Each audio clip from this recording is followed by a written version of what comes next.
money? Don't fight the state income tax board alone. The Tax Doctor is here to help you. The state is much more aggressive than the IRS in collecting taxes. They have the power to take your home, your car, your driver's and business licenses, even garnish your wages, freeze your bank accounts, and go after your spouse. Solve all your income tax problems permanently and keep more of your hard-earned money. Make this 100% guaranteed risk-free call right now.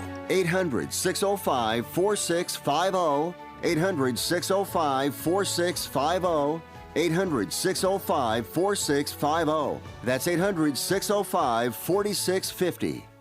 Hey, it's Mark from Atlanta Safe House. Come on down and check out our Bernie Sanders Safe Special. You buy a safe and we donate it to someone else who's too lazy to work. Sounds good. Or even better deal, you bring in your valuables and we just give them all away. That's not what I meant. Why worry about break-ins and fires? Just get rid of all your hard-earned valuables, you rich folks. Come on down to Atlanta Safe House and donate your money today. I'll take it. Go to our website at atlantasafehouse.com or check us out at IFeelGuiltyAboutAllTheStuffIHave.com. Hey, it's a Kimmer. How's it going? I think I figured out my new schedule with eating through the Quick Weight Loss Center program that I've known for almost 30 years now. With a new schedule, actually my whole sleep schedule's different. My eating schedule's way different. I can't eat a full meal at 6 o'clock. I'm on the radio. But with the Quick Weight Loss Center, which is the reason why I don't do that national program stuff, you know, that's insulting. They send a bag of something to drink for lunch and pretend you've had a meal like everybody around the country. Yeah, you drink it. You know, I need food. I need actually eating food. And with the Quick Weight Loss Center program, I get exactly what I need. And now with the flexibility with the Quick Weight Loss Center program, I get what I need when I need it to. It really works. And by the way, great news right now. This week, $9 a week for all services. All services for only $9 a week. Call, make an appointment, and keep it. See how easy it is. 800-404-4050. 800-404-4050. Tell them the Kimmer sent you. Click on the web, QWLC.com. The Quick Weight Loss Center. It works. It's guaranteed to work. QWLC.com. Hi, I'm Kelsey Grammer. Wounded Warrior Project supports injured veterans by connecting them with fellow warriors, by serving them through mental health and wellness programs, and by empowering them to live on their own terms. No one should face a battle alone. Join us at woundedwarriorproject.org. I got to do this first. This is WTZA, Decatur, Atlanta. Chance, you know what time it is? It's Podblast time!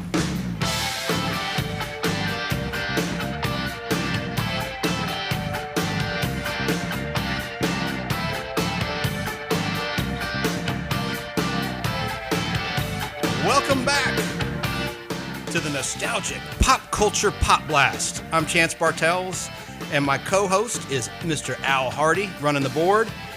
And we still have Danny Hubb. It's Billy Brew here. Billy Brew is sitting in for a bit with us. And we are live, 678-996-1776. And today we're going to be talking about... Well, we'll reveal that in a second. Hold on now. Hold on. I was going to say, I want to remind people, this is our third episode, and This is Atlanta's very first radio program that champions pop culture. From collectibles to music to film and food, we cover it all. We are live at the Oxygen Financial Studios in Duluth. Chance is a great reader. Anyway... It's just like, when we got fired from Cumulus May 31st, you know, we didn't have anything to do. So what happened was we got together and decided, well, let's do a podcast. Everybody's doing a podcast, but nobody was doing a podcast on pop culture. And so that's how it all came about. We were unemployed. Let's get Billy a mic. Where's that handheld mic? Hey, we got some breaking news in the pop culture world that's pretty sad. Peter Tork has passed away from... The Monkees, the bassist from the Monkees television show. They've only got maybe, how many's left of that group?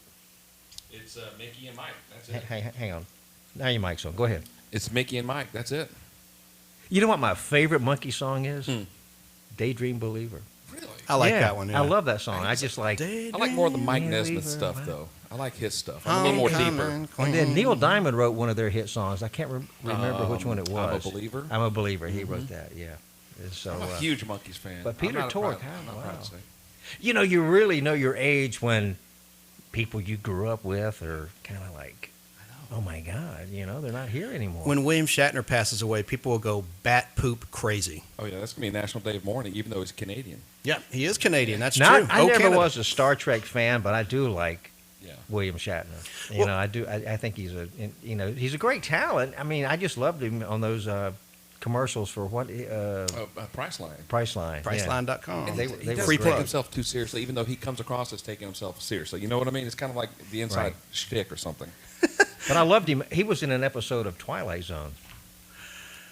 Oh, he was in a couple of them. Yeah, Nick of I mean- Time, where he was in that diner and it had a little like fortune teller device with a little devil head. Right. And he got wrapped into fortunes, putting money in the machine, and got sucked into that world. But his most famous one was Nightmare at 20,000 Feet, where he saw the creature on the wing of the plane that they That's remade the one in the I movie. remember That the was most. him on That the was original William one? Shatner in the original, and they remade it with John Lithgow playing Yeah. that character in Twilight Zone, the movie, Yes. in 1983. And there was a big lawsuit about that movie because There was? really Vic Morrow was Vic Morrow. beheaded by helicopter blades I remember in a that. terrible stunt, Yeah. and 2 children, Vietnamese actors, were killed. I've in the never Vietnam I've segment. never seen that movie. Oh, it's excellent. Albert Brooks is in it. Is it good? Oh my God, Dan Aykroyd's in it. I like it. I mean, was Scatman different. Crothers, I Steven always liked him. Steven Spielberg directed one of the segments, Kick the Can. Right. Anyway, it had 4 of the original Twilight Zone segments reenacted. And So last week we discussed classic and current game shows. Well, this week, we'll talk about, Al, what does Mr. Saturday Night mean to you? Or Billy? When you hear the That's Billy. term Mr. Saturday Night, Oh, I know. I remember Billy Crystal how doing about the movie. great one? That's right, 1992, he did a movie called Mr. Saturday. Well, I really enjoyed I'll it. tell you, Jackie Gleason. Oh, yeah. well, he had the TV show for Miami. He did. The Jackie Gleason. The Jackie Gleason Show. He was on CBS The- from 1952 to the 1970. American Scene magazine or something like that. Yep, he moved to Miami in the color years, but Right. originally it was in New York City. And it was on Saturday night, and everything shut down when the Jackie Gleason Show started. And one of the things we're going to talk about is the Honeymooners, and that was a sketch from the Jackie Gleason Show. And the famous 39 episodes. The To me, classic 39. The classic 39 are the best. And he actually the show was so successful, but he just stopped doing it. He said we made some great shows. That's it. He didn't do any more after the. And they went out on top. Yeah, went out on top. He That's the sure way to did. do it. That's the way to do it. And we're going to cover some of his film roles that are memorable, like Sheriff Buford T. Justice in Smokey and the Bandit. I'm going to barbecue your ass. You know what movie he made with Paul Newman? The Hustler, Yeah, the Pool Shark, yeah, he played Fats. That's Was it- right. was Fats Fats? Domino. And I think No, he won- not Fats Domino. He played Minnesota Minnesota Fats. Minnesota Fats. Fats Domino's a singer. Correction corner. Chance made a mistake. Chance made a mistake. Shocker, shocker. Just like, Well, I'm just reading this here. Comedian Jackie Gleason was dubbed Mr. Saturday Night in the early days of television because of his intense popularity. He has also been called the Great One, the Abominable Showman, and Mr. Miami Beach. Reportedly, when the Jackie Gleason show on CBS from 52 to 70 aired on Saturday night, supermarkets had a decline in dollar revenue, there was less traffic on the streets, and theater managers reported a drop in business at the movie theater. So, what famous line that Jackie Gleason says that you remember most? To the moon. You want to go to the moon, Alice? Bang, zoom. He's just or, you are a mental case.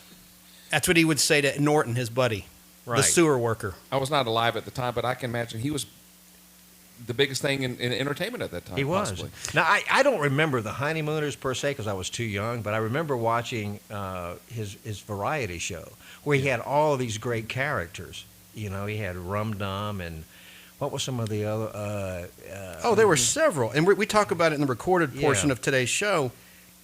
But, yeah, he had so many great characters. And he had Rudy the Repairman. Right. And he had the Poor Soul, which was a mute character, a sad sack That was character. sad, but it was Yeah, funny. But very they, sad. they would use great music because he had a great band. And he had the June Taylor Dancers. And Well, he had Jackie Gleason could not read a note of music, but he had some great albums that came out. I have some at home. Probably some good instincts. With Right. him, He just knew music. He couldn't read it, but he could just and we're going to play some of them today. We have a lot of clips, a lot of interviews with the stars of the Jackie Gleason Show and the Honeymooners. It'll be entertaining. For those that have never seen the Honeymooners, well, you might want to make a drink and just give us a listen because we got some good stuff coming. Does MeTV run those now? They did for a while. Sunday night, once a week, I believe at 10:30 p.m. And you can get Okay. MeTV The affiliate is in Toccoa, but I think there's an Atlanta affiliate. WPA's got 69. UPN's 69, it's not UPN 4 or anymore. 5. Yeah, it's Yeah. CW The is CW, 69. yeah. And so, but yeah, I love MeTV and all those retro. You watch those retro channels? Actually, I do. Yeah. I have an old soul, and I'm old too, but I do love it. I mean, do you know who we can thank for all of that stuff? Because when Ted Turner bought Channel 17, ran all those old shows, it kind of now look at all the networks that it's on these sub-carrier channels that run these old shows. And you know what I like, Al, to that point? What? On Comcast, MeTV is Channel 17. Oh, on that's Comcast. true. On Comcast, it is. Appropriate. I like But you that. can get it for free over the air with a digital receiver. Anyone can get it in the Atlanta area. But here's some of the characters Jackie portrayed in Jackie Gleason Show. The poor soul, who we mentioned, Right. who was a silent, well-meaning lad in an uphill battle with life. Joe the bartender, the obnoxious. Now, Right. actually, he was a gregarious bartender who carried a monologue with regular characters. And Charlie the loudmouth. This is one of your favorites, Reggie Van Gleason. Reginald III. Van Gleason That's what I was III. thinking of. Had that little Had pencil the thin little mustache. Yep. and he had the little hi hat and all that sort of stuff. It was great. And he played, no offense, this was just a character named Pedro the Mexican. He played the Bachelor, Rum Dum. Rum Dum was good too. He would So get many. there. And Ralph Cramden. Guys that are big with big bellies on them, they're funny. They I mean, are. he would sit and there. incredibly And physical. he was very As far physical. as physical comedy. Yeah. Belushi, Chris Farley, hugely physical.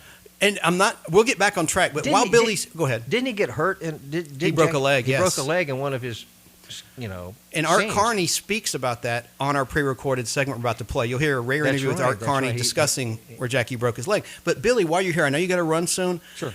Trending on Twitter this week was this question: name a movie that traumatized you as a child.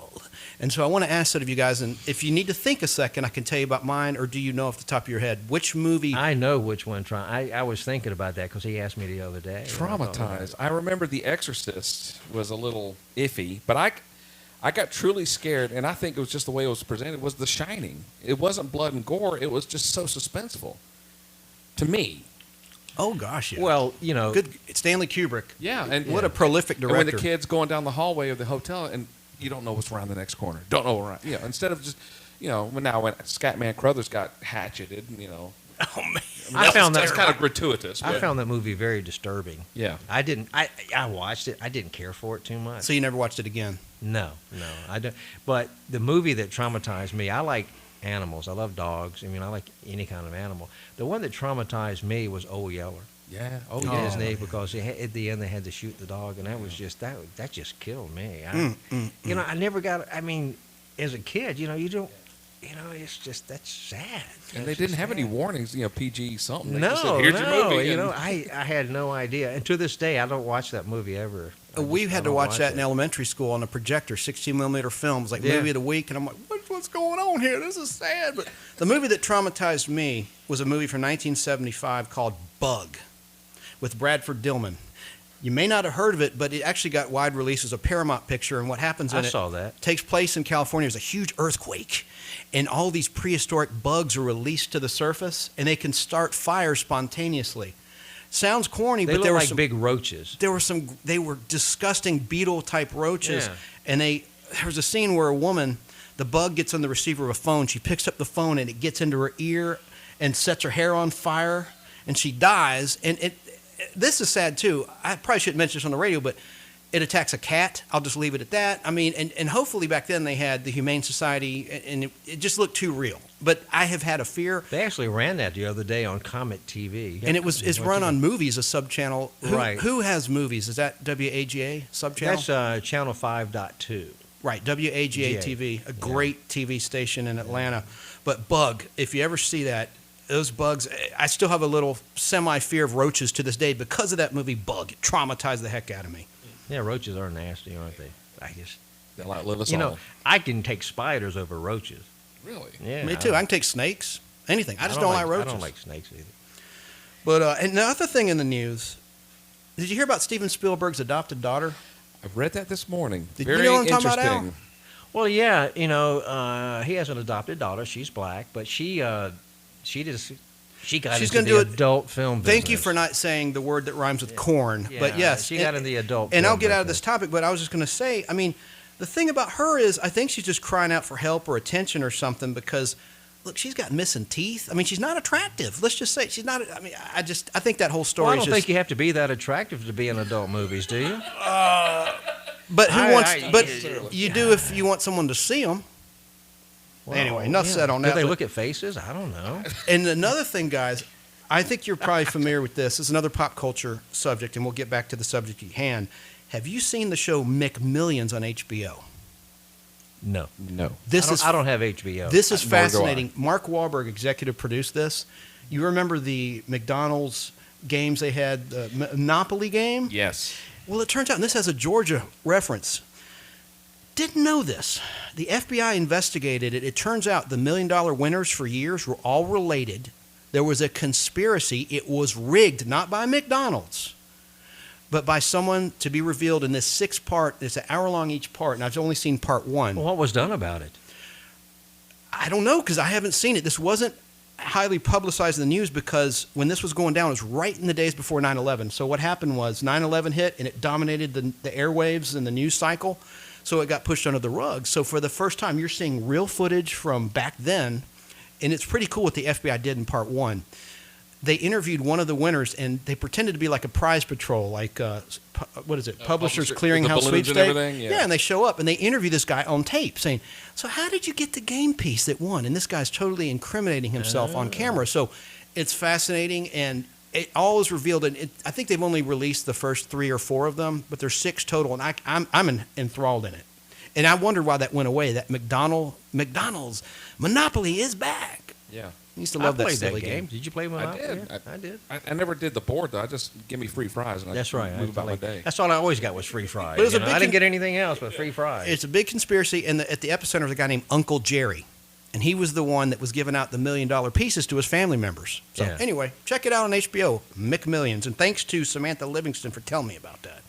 Was Uncle Jerry part of the printing process of making these pieces? Maybe. Good question. I don't want to give it away, but at the end of part 1, they do reveal a connection to the marketing firm McDonald's partnered with to make the game pieces. So tune in to McMillions on HBO.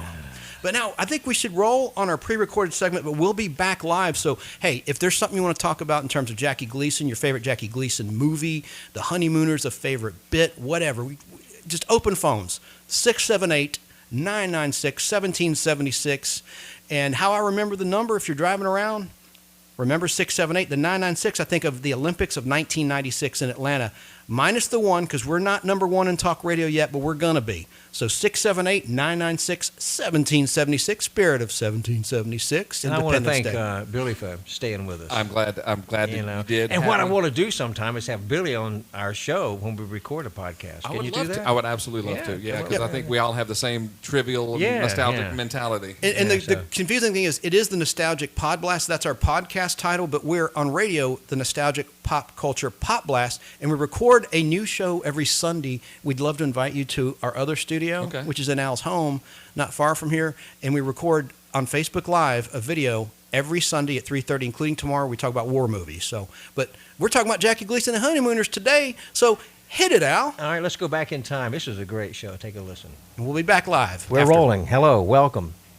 Hey, Al, what's going on today? It's been a while. Well, it's been not long enough. just like, you know. And we have a guest today. We do. We're going to discuss classic television today, and we have someone you've worked with at Turner, Mr. Tom Williams. Yes, I've As known our special Tom a guest. long time. He's a great friend of mine, and hopefully we'll be friends for a long, long time. Are we allowed to talk about what he does now these days? Sure, He's a director at the Weather Channel. that is correct. Pretty cool. Yeah, he's been there for a long time, and hope he can retire from there. I direct the weather. Tom, how are you, man? Oh, I'm pretty good today. How about you, Chance? You doing good? Yeah, it's Sunday as we record the podcast, and got a good topic. We're going to talk about classic television. All right. Originally, I planned on doing just a podcast on the Honeymooners, but I think we should open it up because you guys have a lot of knowledge about classic television. You guys, no offense, are a little before my time, so I think it's cool that you actually watched a lot of these shows that I love. Most of the television shows I like are ones that were before my time, from the 1960s. And let's start with the 1950s, though, today. Well, we'll start with the 50s, but let's also tell everybody that me, you, and Tom are film collectors, and we collect. No. I'm sorry, I cannot admit to that, Al, and I think we both know why. Well, no, you still have your films. I'm sorry, I do not claim any claim to owning any actual quote unquote film. Oh, nobody cares anymore if you own anything. Okay. Oh, crap. Didn't you say you had a print of Once Upon a Time in Hollywood? No, that would be incorrect, sir. Yeah. No, it's not out. No, we like the old stuff, and Chance likes, he likes the fluff. No, he likes. Wait, what is it? What are you calling him, a fluffy? No, he likes the fluff. He likes a Fall Guy and. No, Patty Marvel. too. You always bag on me for liking the Marvel movies. Stuff. I like Marvel movies fine. I'm just not a comic book collector like you, and I can watch them and be entertained. But if I don't watch they're one, marvelous, right? Yeah, well, I do like them. Don't get me wrong. I just don't. I'm not crazy about them. But I thought I'd converted you to be a believer. Aren't you a believer in Stan the Man Lee by now? I have never heard of Stan the Man Lee until you told me about him. How about that? You're from a different generation. That is so true. You get a pass. I appreciate that. I'll tell you back when Turner used to own a network called, it was a game network called Game Tap. Do you remember that, Chance? You remember hearing about that? I do not. Well, it was a Game Tap, and I had already gone up to New York to work for NBC. Welcome to the Tom Williams Show, by the way. Yeah. It seems like it's about me all of a sudden. No, but I went up, and Michael Wachelonis was a producer at Game Tap, and he called me and wanted me to go to Las Vegas to do a show for Game Tap. And Stan Lee was the guy that was there. They were special Really? guests. Wow. And it was at the Fiesta Casino off the Strip. And I remember going to the meeting. It was me, Stan Lee, and like 3 other people. They left the room. It was just me and Stan Lee. And I'm not kidding. This sounds like a BS story, but it's true.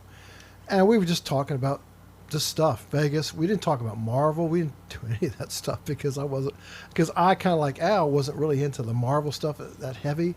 I knew who he was, but I grew to having an amazing admiration for him, and I kick myself in the butt every time I think about that because I could have gotten autographs. I could have gotten. Well, I didn't have the cell phone. Did I have a cell? Yeah, I guess I had a cell phone.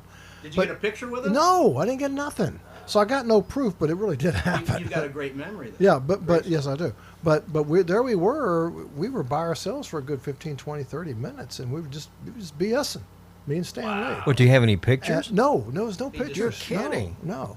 But anyway, I didn't mean to get on the side note. That has nothing to do with what we're here to talk about. But I just want to. Well, it kind of ties in a way. Throw that out there, I just want to impress Chance. Well, I'm very impressed, and I have a bit of trivia about Stan Lee. Did you know that's not his real name? Well, partially it's his name. His real name is Stanley Lieber, and so he broke down Stanley as Stan Lee. Anyway. I can understand why he would do that. But he created so many iconic characters. I mean, Spider-Man, Doctor Strange, the Incredible Hulk, the Fantastic Four, as well as a lot of monsters. But I digress. We'll do a show about Marvel Comics. I've got over 10,000 comics in my collection. I'm really proud of it. It's taken me years, decades to build it. But that's another subject. And when you do that show, I want to know about the Sharpie incident. That's all I'm going to say about it. That's all I'm going to say, folks. There was a Sharpie incident, and I'm not going to take any further. All right. Well, I could just... He's teasing, but there is now... Newsweek picked up the story about the angry girlfriend variant of Amazing Spider-Man 14, which is the first appearance of the Green Goblin. We'll talk about it later. I was the victim of some vandalism, but that's another story for another time. We're going to talk about To the Moon, Alice! Well, that's just one of the shows, the Honeymooners, and I've seen every one of them probably a dozen times apiece. And do you know when the Honeymooners started? What year the first skit happened? Well, they were skits on the Jackie Gleason show, correct? Correct, but at first it was the Cavalcade of Stars, 1951, and there was a different Alice Cramden played by Pert Kelton. Before Audrey Meadows took over the role. She had heart problems, Pert Kelton, so she had to leave the cast. But, of course, I Love Lucy was before the Honeymooners, and I like I Love Lucy, but I am a huge Honeymooners fan and have been for many, many years. And to piggyback on something Tom said about meeting Stan Lee, my dad once met Jackie Gleason on a flight going to Florida, and he said he was so obnoxious. But I disagree. My dad, he's a businessman, and he's very low-key and chill, and he doesn't like boisterous people. I think he didn't get that Jackie Gleason's just a boisterous, larger-than-life personality. But anyway, I wasn't there. But getting back to the topic, yes, it was a skit in 1951 on that program, and it was really good. It took off right out of the gate. It was popular with the viewers and became a part of history. But did you know, I'm sure you do, there's only 39 original Honeymooners episodes. I had some on film at one time, and of course I have them on DVD now, but the 39 to me were the best. Yeah, they were, but I like some of the skits, too, that was on the Jackie Gleason show on CBS. But it wasn't until 1955 when it became a regular show on the Dumont Network. October 1st. There you go. That's right. October 1st, 1955, on a new network that was launched, and Jackie Gleason got a huge contract. He was paid so much money, astronomical in those days. I mean, it was in the millions to star in the Honeymooners. And was it the millions in those dollars back then, or millions as it would be today? Good question. The equivalent of. Yeah. Yeah. Well, I'm sure he lived comfortably. Oh, he did. He smoked too much. That's true. I've read many books, because obviously this was before my time, but I've read a lot of books on the Honeymooners, and Jackie Gleason done a lot of homework. And apparently, did you know that Jackie Gleason had a photographic memory? And what he could do is look at a script and memorize it in virtually an hour or two. And the others in the casts, Art Carney and Joyce Randolph, they all wanted to rehearse, and he was against rehearsing. He wanted it to be spontaneous during the live shows, because it was live originally. Before the Classic 39, the Jackie Gleason show, which you guys know, was a live program on Saturday night, I believe, on CBS primarily, before it spun off into the Dumont Network. But Jackie also allegedly could drink a keg of beer a night. A keg of beer? A mini keg of beer. It's according to the book I read. As witnessed by his gut. And originally, he was thin, like in the 1952 skits on the Jackie Gleason show, which have resurfaced. They resurfaced, actually. Of course, Jackie had them in his vault the whole time. He knew where they were. They never really got lost. He was smart. When the home video market took off in the 80s, he did a deal first with Showtime Networks to air the kinescopes of these lost episodes of the Honeymooners. And they also came out on home video from MPI Home Video. And I collected all those VHS tapes. But Al, would you explain, you and Tom, to the audience what a kinescope is? I'll let Tom do that. He's the TV guy. Well, that's when they literally, if they have a live performance, which is shot with a quote-unquote video camera with the Plumicon tubes, et cetera, they would set up a film camera with a monitor, and they would literally photograph on film the video output of that monitor.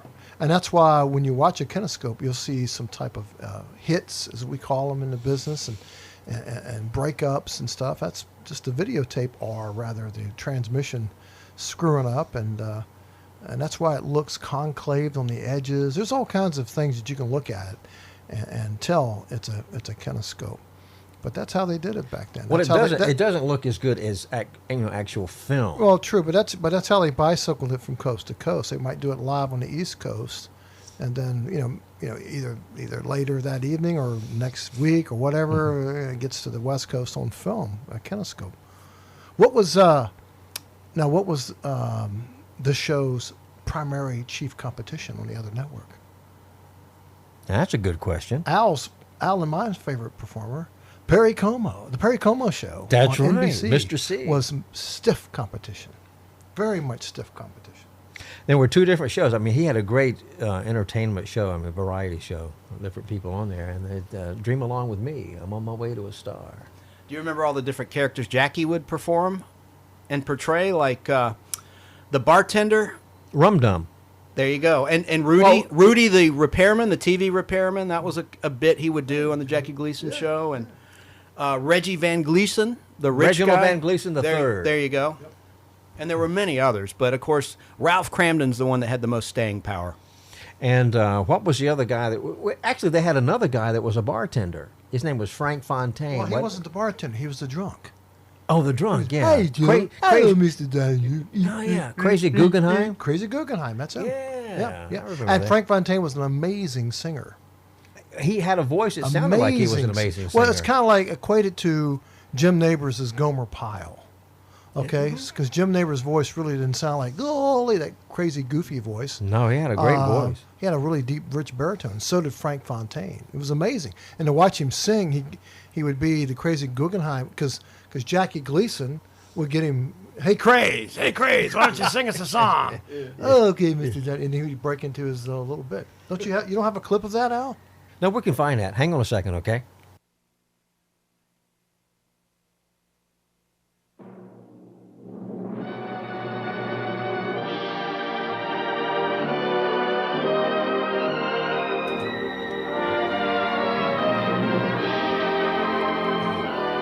Jackie Gleason,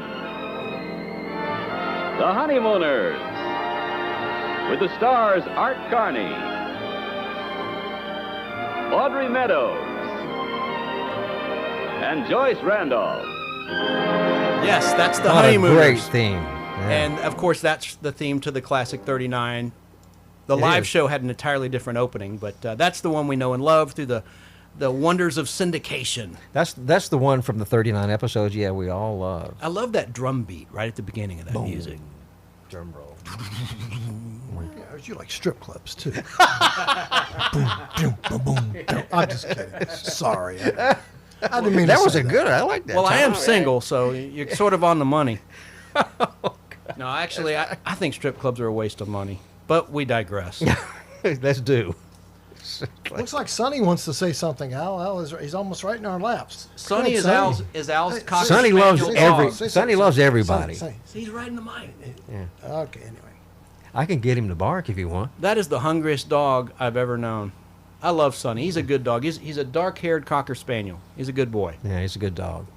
But yeah, we're talking about the Honeymooners and Jackie Gleason, and it started in 1955, and I think Well, no, the classic 39 started in 55. It started in 1951 as a that's skit. right. That's right. as I mentioned Cavalcade of previously. Stars. Hey, That's Tom, right. did you know about Cavalcade of the Stars?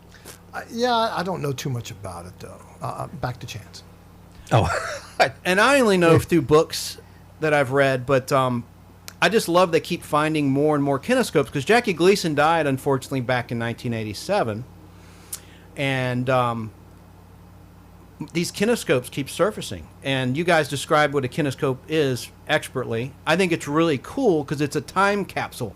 That was live television. And as Tom mentioned, that's how Coast to Coast, the show could be shown after the live presentation. And another good thing about those shows is the live audience. You know, I love shows that have a real audience and not a laugh track.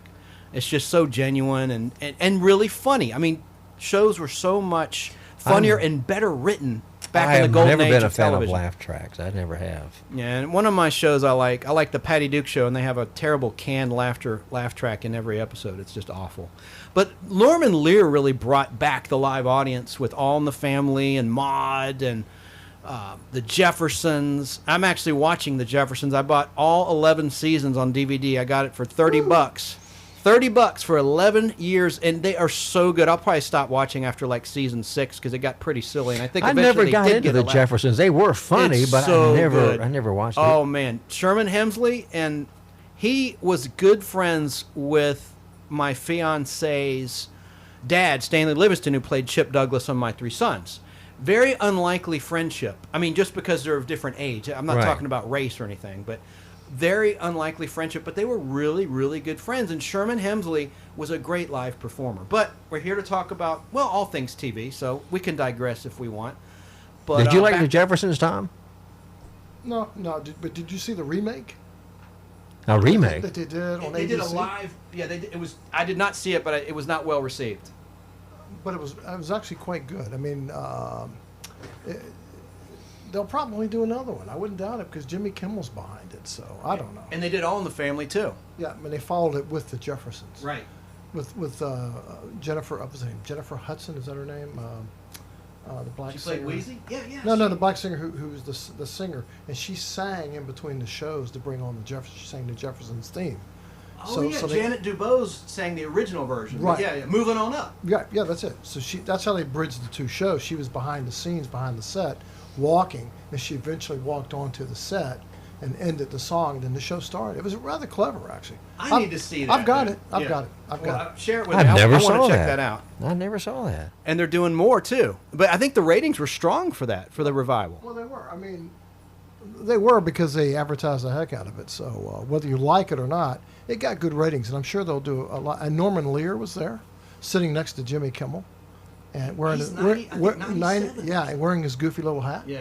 And it was quite interesting to see because they show a lot of the behind the scenes and things. And Woody Harrelson did an amazing job as Archie Bunker. Yeah, it's amazing. I just It's can't very good. picture him as Archie Bunker. Well, no one could, but he did a very good job. Wow. I've got to see this, man. I'm a TV junkie, and it's What do you disgraceful think? I haven't seen Why that. do you think that television today is going back in time and pulling these old shows and redoing them? Because they're out of ideas. I mean, so much has been done. And how long has TV been around? Since the 40s? It's almost all been done, so you have nothing but reboots. And there reality. is some original stuff. I mean, like people like Veep with Julia Louis-Dreyfus on Showtime. There's a lot of good content on Netflix, of course. I mean, there is some good stuff out there, but you have to hunt for it. In terms of network TV, in my opinion, there's very seldom that's anything of any substance, except for maybe Big Bang Theory, which either you like it or you hate it. Most people like it. I think it's okay. At least I watched the first few years. I haven't watched it in several I have seasons, but never watched a single episode of that. I don't know if they have a live audience or not. I mean, it's been accused of having a laugh track, but I know originally they did have a live audience when they would record those shows. And what was that one with Tiger Blood? Charlie Sheen for years and years. What was that show? Two and a Half Men? That's it. Okay, I get confused with 3 Men and a Baby, but that was a show with a live audience too. But anyway, but I digress. But getting back to the Honeymooners, poor Ralph Cramden. He had one get-rich-quick scheme after another. It always failed. He had low-cal pizza he tried once. He bought a hotel another time in a live skit. And he had a hot dog stand, and he just thought he was going to get rich overnight. However, there was one time when he actually did hit it big, him and Ralph. And they wrote a song. And the skit's called Songwriters. And that's the unique thing about the skit. It's the only one that ended on a high note. And here's the song. It actually became a single. Like Bob Mann.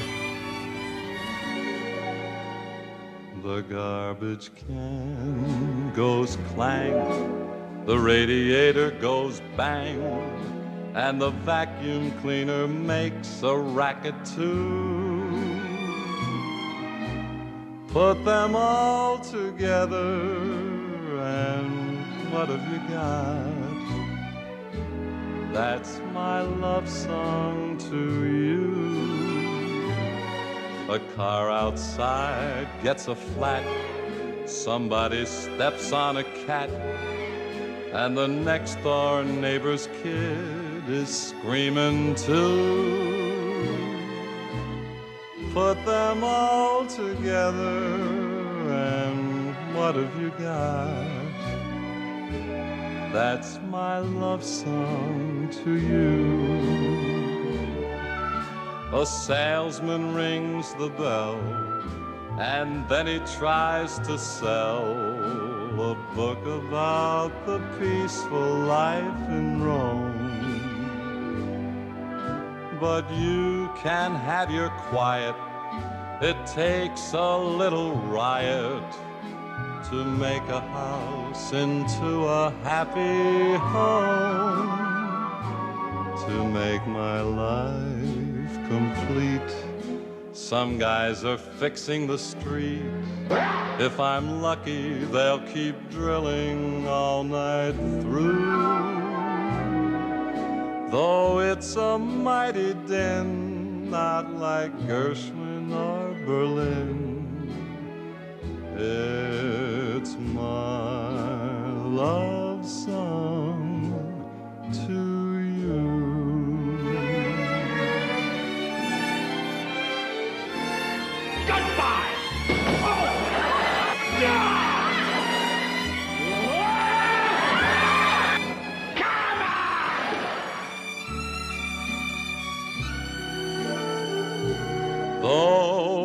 It's a mighty din, not like Gershwin or Berlin. It's my love song to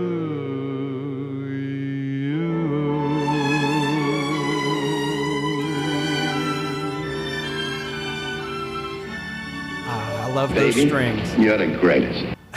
I'm crying, man. Yeah, That was a crying good too. song. And who do you think that sounds like, Al, who was singing that? Peter Marshall. But it wasn't. No, it wasn't. Bob. It was Bob Manning, according to some. Yep. Yeah. Bob Manning, yes. Well, was he a one-hit wonder, Al? do you think? No. He did a lot of standards. just kidding. He I'm was. just kidding. I remember him. I've never heard of him. Well, of course not. You know, you were listening as Donna Summer in the car today. Yeah, on the way to lunch, Boston Market. That's true. I had on XM. But no, that's a great song, Bob Manning. But it sounds like Peter Marshall. Studio 54 XM radio. But look up Songwriters. It's on YouTube. That was a great skit. I just love the happy ending, the rare happy ending where Ralph was going to be a success at last. Yeah. But of course, Ralph always had run-ins with Alice's mother. And I love this one bit where Alice's mom is at the table in the little apartment, and Ralph comes through the door, and her back is to Ralph. And he enters the door, and she goes, "Hello, Ralph." And he goes, "How did you know it was me?" And she goes, "I could feel the floor sag." And then he slams us anyway, and they get into it, and they get into a row. But I loved Alice's mother. I can't recall the name of the actress who played her, but she was really great. I love the episodes with Alice's mom. But I think there might be a clip of some zingers that we want to play between Ralph and Ralph's mom. Have you got that ready, Al? Your mother. On your mother, I got to waste a ticket on a junior space cadet. Listen, Ralph, don't go blaming my mother. It is not her fault. How could she know that you have tickets to a show? Oh, she knows. She knows. I don't know how she finds out, but she knows. I don't know whether she uses a Ouija board or a corn teller, but she knows. Listen, Ralph, I know Mother isn't the easiest person in this world to get along with, but that's no reason for you to act the way you do. I act the way I do, Alice, because your mother is a blabbermouth. A blabbermouth. Ralph, I have told you about that before. I don't want you calling her that. All right. You're an expert at crossword puzzles. Give me another word for blabbermouth. As soon as she come in here, she starts in talking. The minute she steps in till the minute she steps out, she starts in on me. Oh, if Alice only had married those other boyfriends. Oh, Ralph, why do you eat so much? You're so fat. Yeah, why don't you get some furniture for the apartment?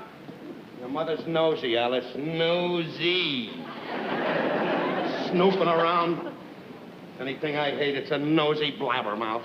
Now, listen, Ralph, I am warning you for the last time. You call her that once more, and when my mother leaves here tonight, I just might go with her. All right, I won't say a word. I won't say a word to you or to your mother. That'll suit me just fine. At least that way there won't be any arguments. There won't be any argument. You think because I don't say a word, there won't be an argument? Are you kidding? I'll bet you $1 million that she won't be in this apartment 3 minutes before she starts an argument. And I won't have to say a word, Alice. 3 minutes I give her. She'll start an argument. Without a word from me.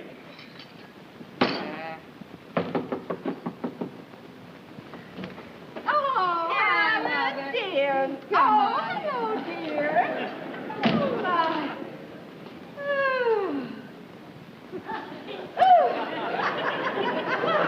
I'm glad to sit down. Phew.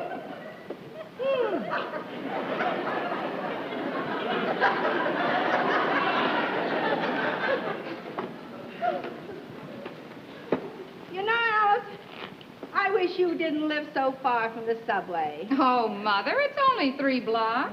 3 long blocks. But I suppose you can't do any better with the rent that you can afford. Now, your sister only lives a half a block from the subway. Well, that's one of the advantages of having a husband that's a good provider. Mother, I have some coffee on. Would you like some? Oh, that'd be nice, dear. Yes, thank you. Alice, you look thin. Are you getting enough to eat? Oh. Of course I am, Mother. You wouldn't say that if you could see our food bill. Well, I don't doubt the bills are high. But how much of the food are you getting?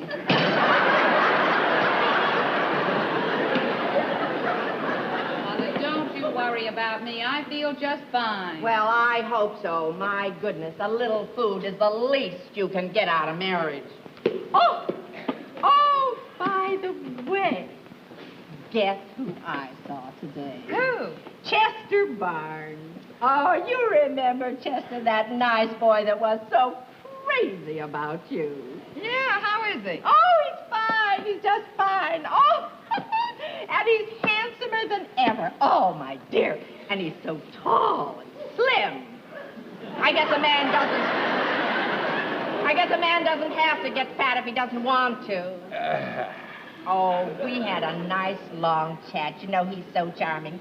You know, of all the boys that you brought to our house, he's the only one that I had any use for. Mother, now come on, drink your coffee. Ralph, would you like some? What's the matter with him? Nothing's the matter with him, Mother. Oh, Ralph has got tickets for a Broadway show tonight. He's going with Ed Norton. Ed Norton? Doesn't he know he's got a wife? Mother, Ralph asked me to go with him first. But I couldn't because you were coming over to spend the evening. Anyway, it's a wonderful show. It's called Murder Strikes Out. Oh, that. Oh, I had a neighbor, Mrs. Finley. She saw it. She didn't think much of it. Really? It was supposed to be such a big hit. The paper said it's a very exciting mystery. Oh, the papers, that's just a lot of publicity. All that to do about chills and suspense. And that nonsense about don't tell your friends the surprise ending. Well, it was no surprise to Mrs. Finley. She said she knew all the time that it wasn't the uncle who committed the murder. It was the husband.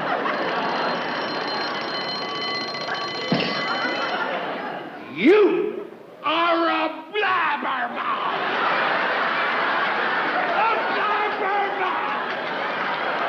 You! Blabbermouth! Out! Ralph. Out! Out!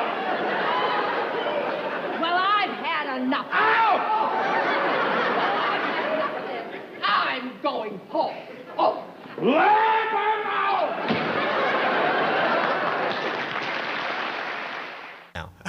I love that clip. That's I love awesome. the banter between Ralph and Alice's mom. Now, Tom, who played Alice's mom? Well, you know, you just forgot. That was Ethel Owen. And she played Mrs. Gibson, Ralph Cramden's smart-tongued, interfering mother-in-law. She was great. I don't think they got along too good. No, they did not. What really makes that clip is too bad you couldn't see the facial expressions on Jackie Gleason's face. It's so funny. So look that up. He goes, yeah. He's growling in there. He sets that timer, you know, just waiting to explode. And he does. I just love it. They just don't make TV like that Hey, anymore. and by the way, Ethel was from Savannah, Georgia. Really? Yeah. A really. Southern girl. Yeah, Southern girl, Yeah. right here, right there. How about And she that? died at 103 years old. Well, she was 103 during the show, it looks like. In 1997, she died in Savannah. So, wow, it's amazing. Wow, I didn't know that. Amazing. Born there and died there in Savannah, Georgia. As we record this, we are in the Atlanta, Georgia area, so Yeah. we think it's cool that she was from Savannah. Yeah, that's cool. I didn't know she was a Southern girl. Yeah, and another thing about Jackie Gleason is that he wrote a lot of great music, and yet he could not read a single note of music. He would hum it out, which is really cool. And Al is holding up a 45 that Jackie Gleason cut, music for lovers only. That's great music. That is awesome music. Yeah, and it's just so impressive that, See you know, on the back, there you go. he would just hum an orchestration and have someone that could obviously perform the music, and bam, that's how he wrote his songs. Well, there's a clip on YouTube of him conducting a big orchestra, and I do not remember what show the clip is from, but it's a full-blown symphonic orchestra, and he's leading them, and it's a pretty amazing clip. It's on YouTube. Just look it up. Jackie Gleason with orchestra. It's pretty cool. I have to look that up. You know, but you never hear. I never heard about Jackie. Was he? I know he was married, but how many times? I mean, you never hear about his wives or anything. He was pretty private. For someone that had the mouth that he did, He was pretty quiet. You know, when he moved down to Miami, he was doing some shows down there in the 70s, and they had American Honeymooners Scene revivals. magazine, yeah. I loved American Scene. I've only seen a few kinescopes, and I have them on video. That was a great show. Yes, I still have videotape. I need to convert it to DVD. He had the those tape great goes bad. dancing girls on there. Yeah, You the know, June Taylor June dancers. Taylor dancers, that's it. Yep. Yeah. And they had a great rack of legs. But, Yeah, you know, did. Jackie, he just had a great personality. I love the little things, the subtle things he would do. Like he'd go, oh, CBSI. And show the CBSI at the end of the show. And Yeah. Anyway, but yeah, he had that photographic memory. Never would rehearse. He hated rehearsals.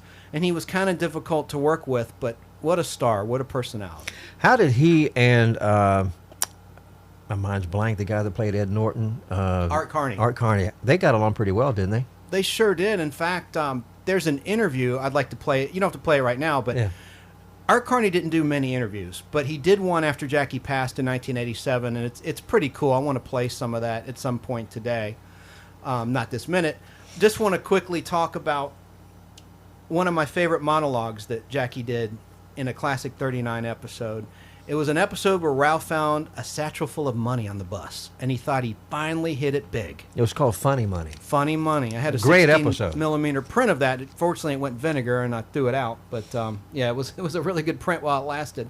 But I have them all on DVD. But I really recommend a set that came out in 2011 for the 60th anniversary of the Honeymooners' first live performance in '51. It's awesome. It doesn't have They're the classic great 39, transfers. but yes, Yeah. they're transfers from the kinescopes, and there's some that were recently discovered that are on there, like Easter hats. But my favorite skits were some that were done live after the classic 39 when the Dumont network folded and went back to Jackie Gleason's show. And it was like a 6 to 8 week storyline where Ralph and Ed had won a contest to Europe. And I liked it because they had pocket money. You know, they weren't broke. They were out of that apartment setting. And they were in Europe. And one week they'd be in London. Then they'd be in Italy. And then they'd be in Germany or wherever. And they were really cool. And it's on that set. I'd never seen them until I got that set in 2011. So I highly recommend it. But You'll have to bring that over so I can watch it. yeah, man, I'm a huge Honeymooners fan. And do you have that clip handy of Art Carney being interviewed talking about his pal, Jackie? Norton, was it tough sometimes working with Cramden? Sure it was tough, but I loved it. You loved every minute of it. Oh, you bet I did. I'm going to miss it. We met in 1950, and this morning I got to thinking how old I was. I was 32, Jackie was 35. A couple of kids. My youngest son is 35. We shook hands, and the chemistry happened. I guess it was because he was so Irish and I was so Irish. Were there any bad times at all between the two of you? Any difficulties that you had? Difficulty? Yes. Not with Gleason. Not with Gleason. I never had a crossword. I never had an argument. No temperament, none of that jazz. We just hit it off. Did you ever try to discourage him from smoking those 5 packs of cigarettes per day? A lost cause. A lost cause? You tried, though. Oh. Well, I'd mention it once in a while, but Jackie had his mind set on something that he wanted to do. He did it. There was a time in one show, I understand, near the end, where Jackie fell, broke his ankle, and you went out there with him and continued the last 5 minutes of the broadcast, and no one knew the difference, right? Yeah. Well, it was fortunately it was the last sketch on the show, and he slipped on some dry ice or something like that, and down he went, broke his ankle, and I was in the sketch, and he looked up at me and said, "Art," they closed the curtain. He said, "Art, go out and say goodnight to the folks." I don't know what would have happened if it had been the first 5 or 10 minutes of the show, because I know I couldn't carry an hour show. Not without him, anyway. Mr. Carney, I'd love to know more about what Mr. Gleason was like off stage. Was he a happy man? Was he content with his success? Jackie, contrary to the reports that a lot of people thought he was completely extroverted, he wasn't. I can say that knowing it because I'm introverted myself to a large degree, and my extrovert qualities come out in my work, and that's the way it was with Gleason, I think. Was he a Pagliacci? What's that? Was he sort of like Pagliacci? No, I don't think so, but he had his moments. When he was partying and living it up, he did it to the nth degree. But when he felt like thinking and reading and being by himself, or not talking, that's the way he was. Do you think it bothered him that he never won an Emmy or an Oscar? Yeah, I think it did. And by golly, I think he deserves one. I hope he gets nominated for Nothing in Common, the motion picture he made with Tom Hanks. Myself, to Gleason's credit, I got about 5 Emmys, all connected with his show. And that's largely due to the fact that he let me shoot the works, and I went full rein and full tilt. Anything I thought that was funny, he said, go ahead and do it. If I got a big laugh, great. Mr. Carney, thank you very much for your time and your thoughts, and our condolences upon the loss of your old pal. Thank you, Jim. Good night, Mr. Carney. Good night. That's some. Sorry about that. We're both trying to talk at the same time. Are you guys okay over there? No, that's some good sounding audio there, Al. Thank you. The quality's a little rough, but I like that interview a lot. Talking about his old buddy, Jackie. Yeah. That was live from his home at the time, shortly after Jackie's death in '87. But you know, he went on to do some really good movies. Well, I'll afterwards. tell you what, Minnesota Fats and The Hustler was an amazing, amazing portrayal. With Paul Newman. Yeah, but With his Hustler. best and most famous role of all time. Do you know what it was? Come on. Tell us. It wasn't the Buford Sting. T. Justice. Hell yeah. Smoking a Bandit, baby. I'm gonna barbecue your ass. That's right. It's just like, we need to play that. Bandit!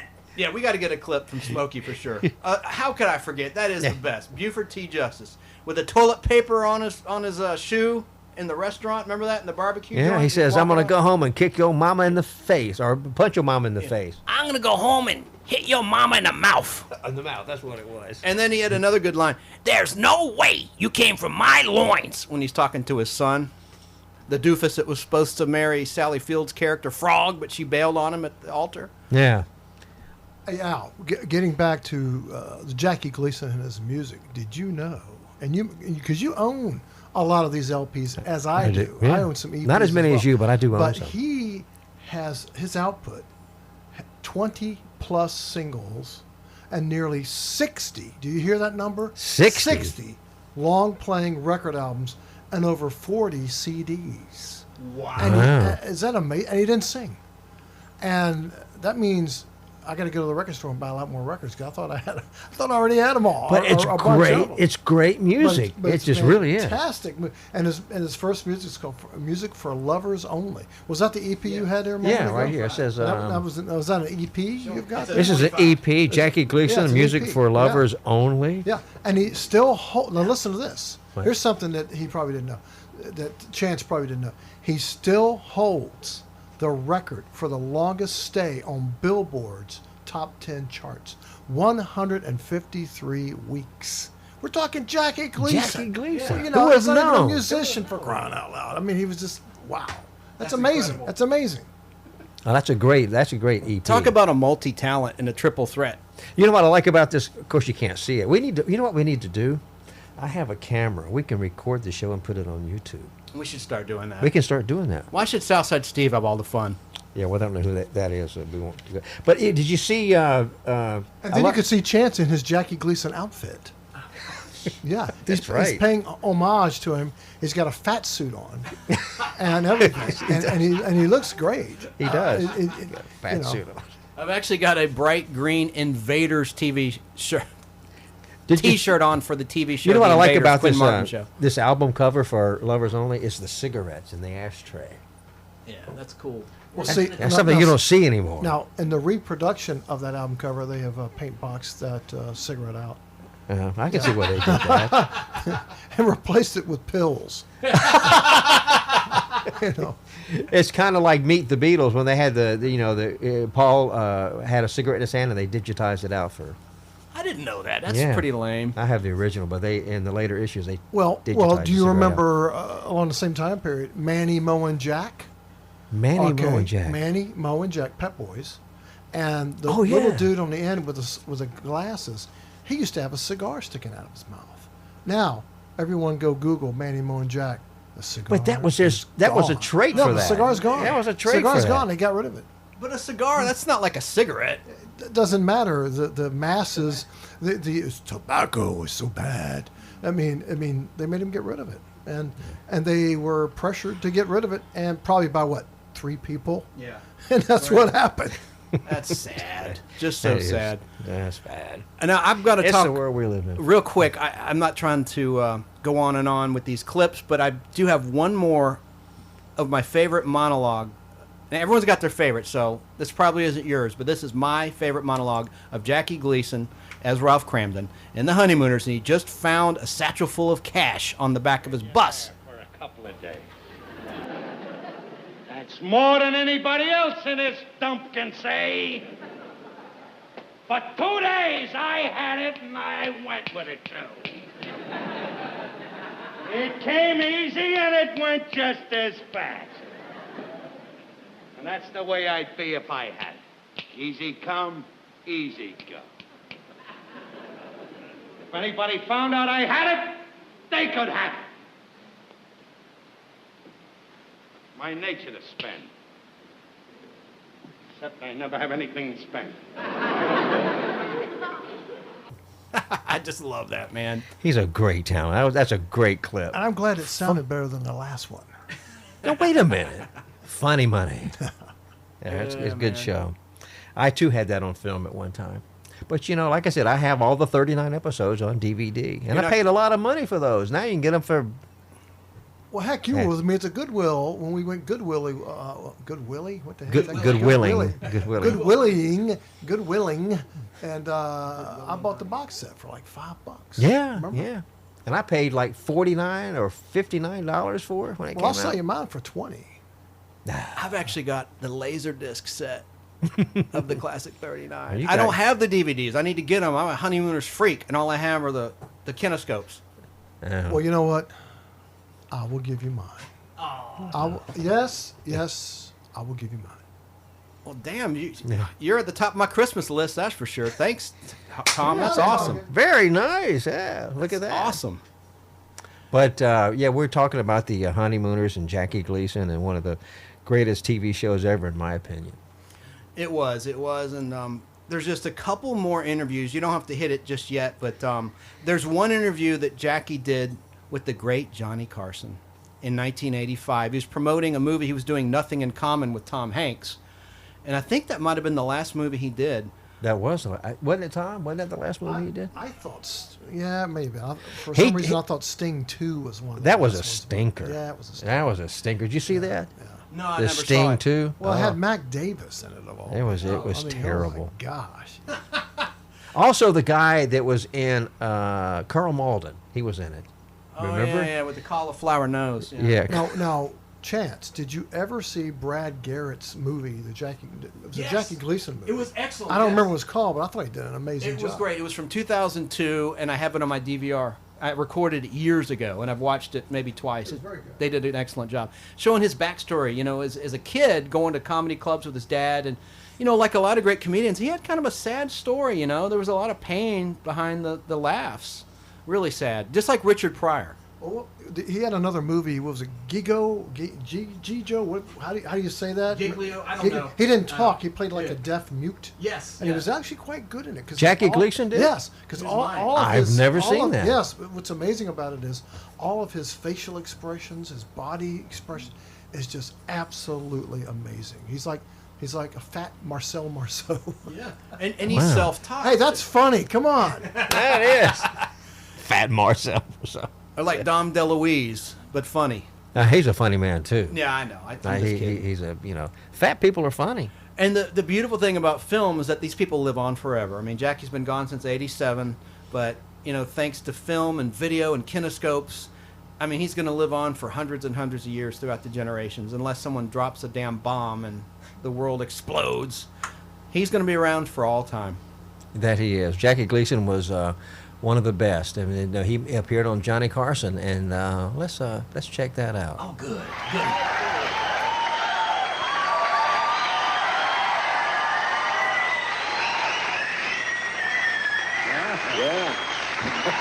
What? Wonderful. Now, just once say how sweet it is, and we'll get on with this. How sweet it is.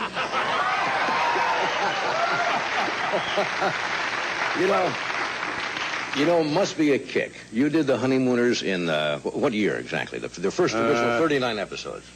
I think around 1951. 51. We started. Only did 39 episodes. 39. Of the half hours. And now you have a whole new generation of fans. The youngsters, of course, who were just born then, are now seeing them all over. It must give you a great kick. It is. To see a whole new generation. Very gratifying to think that something you did 30 years ago shows up and is a hit. Yeah, and a big hit. Yeah. And a big, big hit. You know, this is the first time. I've been doing this show for 23 years. Never had you on the show. I don't understand it, John. Yeah. The only thing I can figure out, I was waiting to find out if this show was a hit. You're out here doing a picture with young Tom Hanks, right? Yes, and he is a fine actor. Yeah. Great actor. Now, tell me about your friend Bacon here. You've known each other for a number of years, and you both... the book is filled with a lot of your, for the lack of a better word, pranks or...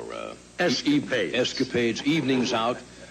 Matter of fact, you kind of wrote this book over sharing a little scotch at one time. Well, or another, we had a few aperitifs. and Jim is a good man with the yes, thing, he is. you know. So he's very nice company. Matter of fact, when you were doing the toy, didn't they tell him to... Oh, they considered him a bad companion for me. They thought if he showed up, I'd get stewed. And they were right.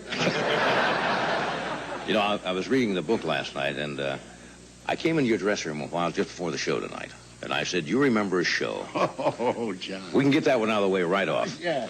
You've had many successes, but you did a television show in 1961. The show itself went on one time. It was called You're in the Picture. Oh. Now, the reason I'm bringing this up was because I was also a part of the show. You were the host, if I remember, and you sat over to the right of the stage, and you sat at a little table, and you had your little coffee cup. And I think I was on the show. I think Arthur Treacher. The late Milt Kamen. Jan Sterling. Now, the idea of the show was the television audience could see at home, and the studio audience could see a picture. The celebrities would come, and we put our heads through a hole in the picture from the back. We didn't know what the picture was. Good God. Yeah. I was one of those people. And you would ask questions, and we would ask questions of you, what we were doing. Are we an animal and so forth? And it really did not go too well. And I remember one of the questions I asked you about halfway through, I said, would you tell me why I've got my head through this hole in this picture? The critics took the show apart, and next week, you came on the stage and did one of the funniest half hours on television, because you didn't do that show. You just sat down and apologized. I came out and apologized to the audience for committing such a terrible crime. This was the biggest bomb ever put on television. And when I went to the executives of CBS and I said, I got to go on next week and apologize for this. They said, we don't allow anybody to go on and apologize for anything we put on. And I said, well, this week you're gonna. And I had a lot of fun that night. It was wonderful. You came out and sat there. It was one of the funniest half hours I've ever seen. You only did, let's talk about the Honeymooners a little bit. You did 39, and they came to you and wanted you to do another season. Yeah. And you said no at the time. They didn't believe me. People have always wondered why you didn't, because it's so successful. Well, we were running out of ideas, and I liked the Honeymooners. I liked doing them. And I didn't want to denigrate them by, forcing scenes that didn't mean anything. Right. So I wanted to quit. And they didn't believe me. They thought I had another job someplace. Right. But I didn't, and I'm glad I did stop then. Because what we had done was good. And if we had gone any further, we might have spoiled it. Yeah. All these characters, I saw the piece that Morley Safer did with you on 60 Minutes. All the characters you do, from Ralph Cramden to Joe the bartender to the poor soul, really came out of your background in the early years in Brooklyn, didn't they? Well, yes, the Honeymooners especially, because there were 1,000 Nortons and 1,000 Cramdens. And Reggie, of course, I did in Burlesque, and I did the poor soul on Broadway. Right. So they fit in pretty good with television. Which of those characters, of all of them, is the closest to Jackie Gleason. Well, Can you most identify with? I guess I'd have to say Reggie. I wish we had the train set up where the train came out with a little jigger of booze. We're going to take a short break. We're coming right back. There's only one Johnny Carson. I just love that clip. And, you know, the sad thing is, NBC erased the first 10 years of The Tonight Show, 1962 to 1972. Well, and it's only because videotape, 2-inch video broadcast tape costs so much, and they want to recycle it. Crazy, huh? It is crazy. And they also got rid of a lot of Hollywood Squares episodes. A lot of great game shows were erased for that very reason. But I'm grateful for Antenna TV, which is a national diginet, meaning you can pick it up for free with a digital receiver. And they air reruns of the Johnny Carson Show, Tonight Show, starring Johnny Carson. At 11:30. This ad was paid for by Antenna TV.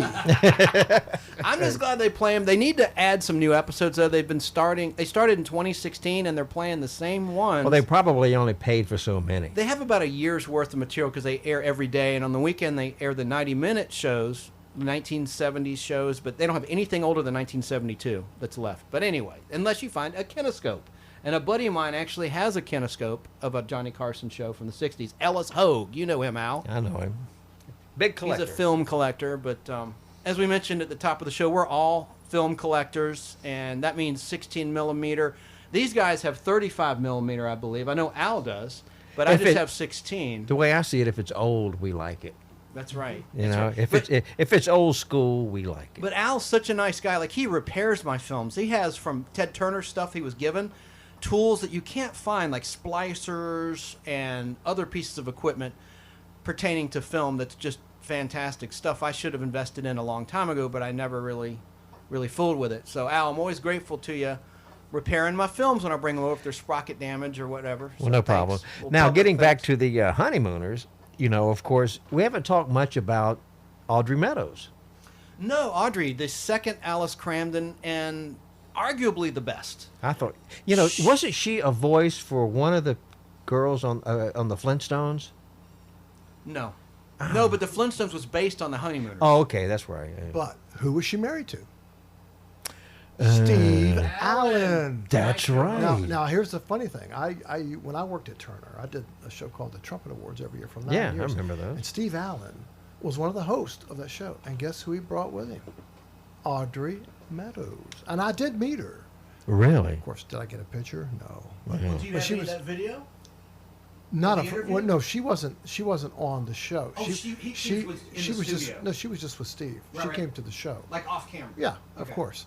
And he was the host along with the black actress singer who just passed away last year. Her name escapes me. Forgive me, but Eartha Kitt? No. But no, she played on Touched by an Angel. Is that who you're talking about? No, that's not her. That was Della. No, that was Della Reese. No. No, she passed away too. But anyway, to make a long story short, Steve Allen was very gracious and very nice, but he was very much out of his element. But that's another story for another time. But Audrey Meadows was a very nice lady, very, very beautiful lady, sitting there in the front row while we were rehearsing, and she was fantastic. And she did another show I liked with Ted Knight, Too Close for Comfort. She played the mother-in-law of Nancy DeSalt's character, the wife, on that program. But that was a sitcom that's okay. It's not one of the best, but Audrey had a good recurring role. Now, she won an Emmy for the Honeymooners in 1955, unlike Jackie. But as we mentioned earlier, Jackie won an Oscar playing Minnesota Fats in The Hustler with Paul Newman, but we already talked about that. Well, let's listen to... here's Audrey. I want to just set this up. Pat Sajak, the host of Wheel of Fortune, who started as a weatherman, like David Letterman did. He had a talk show for, I think, 6 months or so. He was competing with David Letterman. About 30 seconds. All right. And this is Audrey Meadows on the Pat Sajak Show. Hit it, Al. This just doesn't lose anything. No, and also today you can do so many things that we couldn't do then and didn't want to do, I might add. The dialogue is a little racier today, and lots of words are used. We never had one suggestive remark on that show, or anything even close to it. It was just pure, solid, truthful humor, and I think that explains why it lasted so long. You know what I admire, among many things I admire about it, is no one ever goes out of character. And I know things have got to be going wrong out there because you were doing this live stuff. You weren't stopping. No. And yet, and sometimes if you're watching very close, you can see something probably wasn't the way it should have been, but you never would know it by your reaction to it or Jackie's reaction. You know what many people don't know, Pat? We filmed 1 year of 30. In those days, you did 39 shows and you had 13 weeks off.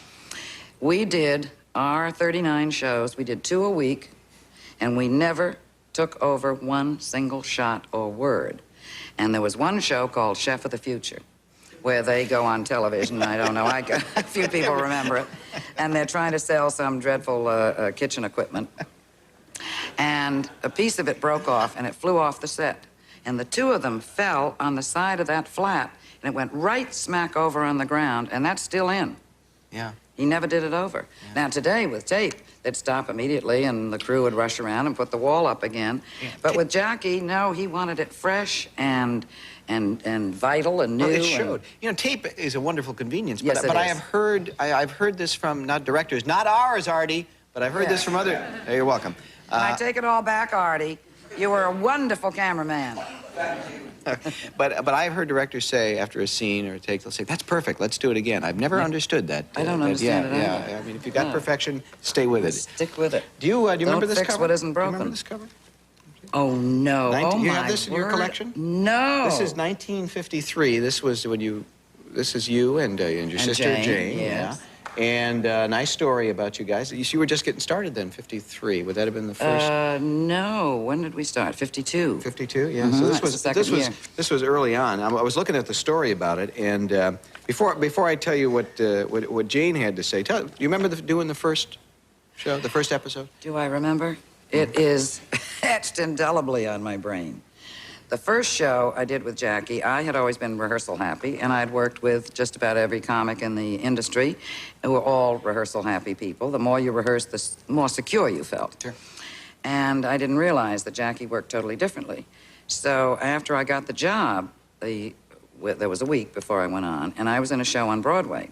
So they called me for rehearsal on a Monday morning, and I went up there, and Life magazine was doing a big spread on him, and all they did was take pictures of us. And no rehearsal. So they said, well, Tuesday, 11 o'clock. So I went up Tuesday at 11 o'clock, and they said, oh, we're so sorry nobody called you. Oh, what a shame Mr. Gleason had an appointment. No, still no Come rehearsal. tomorrow at the same time. Okay. I said, well, I have a matinee on Wednesday, and that'll cut it too short. Well, make it Thursday. They were really concerned. And I was the only new one on the show. So Everybody Thursday had worked comes, together. what happens? Thursday came, 11 o'clock. He had to go to the dentist. Now Make it Friday. Now, as we got into Friday, I was so psychopathic with nerves and fright, I was a mental case. Yeah. Got up there Friday, he was gone again. My call on Saturday was 2 o'clock in the afternoon, and we went on the air live at 8 o'clock. Not 1 ounce of rehearsal till that point. No, and he'd never heard me read the part. So I sat in the theater, and they rehearsed the June Taylor dancers till they were exhausted. And then we had... Could you ever do that with your legs on the floor? They were amazing. How they... Never, Oh, it's never. amazing. No, and I'm not about to try it now. Anytime. All right, that was a great clip, but I want to say that I'm sorry, guys. I made a big, big, big boo-boo. And what was that? That was Jane Meadows, Audrey's sister. They look so much alike. You look at a picture, and they're like twins. They are. Well, maybe they were twins. Were they twins? My mistake. I apologize, everyone. So if everyone's going to write in going, oh, you got that wrong. Well, yeah, I did, and I'm not perfect. Thank you very much. And here I was going to invite you to be a permanent part of the show. Well, he needs to be a permanent part of the show. Well, I appreciate that. No, I know, I don't know if you want this out there or not, but he recently got married to a lovely lady, so I know you're busy, but we'd love to have you back on the podcast anytime you're available. Well, I certainly will. I'm going to bring her, too, because she's a real hoot. Oh, yeah. She would be great. She would be Susan. Yeah, she'd be She's great. an amazing woman. I can't wait to meet her. In fact, we're all film guys, as we talked about. We're seeing Clash of the Titans this Saturday at a place called... The Plaza. The Plaza Theater. With Professor Morte. He's going to scare the yell out of you. That's in the Virginia Highlands area of Atlanta, those familiar with the Atlanta, Georgia It's a classic area. old theater that opened up in, I think, 35, 36, something like that. The Plaza, the fabulous Plaza Theater. And so what they do is they have something called Fright Fest. And we went... Well, actually, it's called Spook Show. Spook Show. I'm sorry, Spook Show. Right. And we went and saw Godzilla together. And it's really cool because they do like a little live performance on stage and had a guy dressed up as Godzilla. It's pretty irreverent. They have like a kiddie version during the day, and then when it gets dark, the adults come out to play, and they make it really, really R-rated and fun. And anyway, I'm looking forward to seeing Clash of the Titans. They'll probably have someone dressed as Medusa out there. Well, let's make sure that's August 17th. So whenever you hear this, It if might that be date over. has gone by, it may be over. But it's at the Plaza Theater on Ponce in Atlanta. And we're 10 p.m. talking about On a Saturday. That's on a Saturday, everybody. So. And we're talking about, of course, the Honeymooners, and we need to kind of wrap it up here shortly. But one of everybody's favorite movies, I don't care who you are, was Smokey and the Bandit. Oh, yeah. Buford T. Eastbound Justice. and Down. That's right. I saw that at the Starlight in 2007 at the Starlight, which is a local drive-in theater, and they played Gator and Sharky's Machine. But the crazy thing is, here's the punchline. It was sponsored by, I'm not going to mention the company, but a booze manufacturer, and they were giving out at a drive-in free samples of whiskey. Well, this is back in that would be 2007. That wasn't the politically theaters correct doing, but they'd be responsible if something happened. Another factoid, not such a fun fact, about the Starlight, someone got murdered there. Well, we won't go into that. I mean, you know. a patron just got shot to death. I'm sorry. You're dying. When was it? Wait a minute. Stop. Wait a minute. When was this? This happened probably 5 years ago. It was all over the local news here in Atlanta. Someone was shot. It was like road rage. It was like this guy got mad because someone was blocking his view of the screen, and he shot the guy dead. I can't believe you guys are talking about this. Why are we talking about this? We informed. How pleasant. Yeah, it's all right. not very I didn't mean to go pleasant. dark. All right, let's get back to God. Buford T. Justice, Well, you know, played by it's- Jackie Gleason. You know what? I need to do what? I'm gonna barbecue your ass. Well, I need to do what he said he was going to do. What? Go to the bathroom like Chance just did? No, this right As here. soon as I get home, the first thing I'm gonna do is punch your mama in the mouth. Go ahead. Boom. What a great clip. Gosh, that Come hurt. on. And speaking of mothers, because that's what the clip was speaking of. Yeah. Yeah. Well, not to bring it down again, but when Gleason was 19 years old, Mm-hmm. when his mother died, which was 1935, from sepsis, from a large neck carbuncle that Jackie Gleason tried to lance. Oh my God! What? Yeah, I've never that's what it heard says. that Yep, before. Are you it's right sure? Here. Are It's you right sure here. about that? Wikipedia does not lie. Wikipedia Okay? does lie. No, it does not lie. But You went in and changed that, didn't you, It's called Tom? sarcasm, Al. You know, Tom went in and changed that. He just did it on Wikipedia. No, I didn't. I know. Just kidding. But you know, one of the last great movies, or funny movies, that Jackie Gleason did was Smokey and the Bandit. What a great movie. You know, it's just like everybody, that's one of everybody's favorites.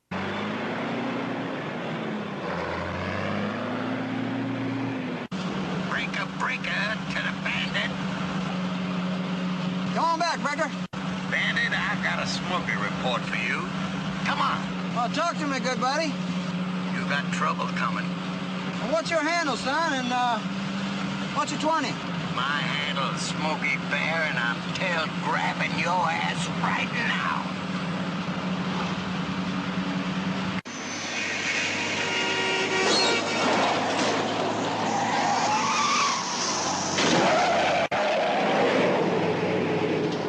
What we're dealing with here is a complete lack of respect for the law. This is Sheriff Buford T. Justice. I'm in pursuit of a black Trans Am. He's all mine, so stay out of the way. Did you say you are a sheriff? That's a big 10-4. This is Sheriff Buford T. Justice of Jackson. That's very comforting, but I'm in a high-speed pursuit. Don't you hear good? I hear perfectly. The fact that you are a sheriff is not germane to the situation. The goddamn Germans got nothing to do with it. What do you say? Got one shit at a time. This is Sheriff Buford T. Justice again. I lost that Trans Am. Set up a roadblock. Did you see that? They went right through our roadblock. You some bitches couldn't close an umbrella. Nobody. Boy, what a great movie that was. Great movie. Absolutely. Guys, thanks for listening. We appreciate you downloading the podcast, the Al and Chance Pop Culture Podcast with special guest star this week, You know Mr. what we need Tom to do? Williams. We're going to make Tom a part of the show. How about that? I agree. Tom, Yeah. are you in? Yes, I'm in. So, what's the name of the podcast now? Well, it's the Al, Chance, and Tom Podcast. Pop Culture Podcast, I Pop suppose. Culture We need to Podcast. change it to. How's that? think. Well, That why don't you sounds come up with a fabulous. clever name? Yeah, we'll come up with a clever name. That's it. Well, we can do that. Tom's The good at Basil that. Chesterman pot. No, I'm just kidding. We can do that, yeah. And But remember, anyway, we've got some good shows coming up, so stick around. We're going to have all sorts of different topics related to pop culture, whether it's comic books, James Bond movies. I think it'd be a fun topic. But next time, anytime you want to hear something about about pop culture podcasting, check us out. yeah, and actually make some requests too. Leave a comment. Let us know what you want to hear us talk about. And again, thanks. All right, now Tom, next time. and thanks Chance, and thanks Sonny. He's down here on the floor. Thank you, Al. And next time we're going to talk about the Munsters. Later. Bye-bye.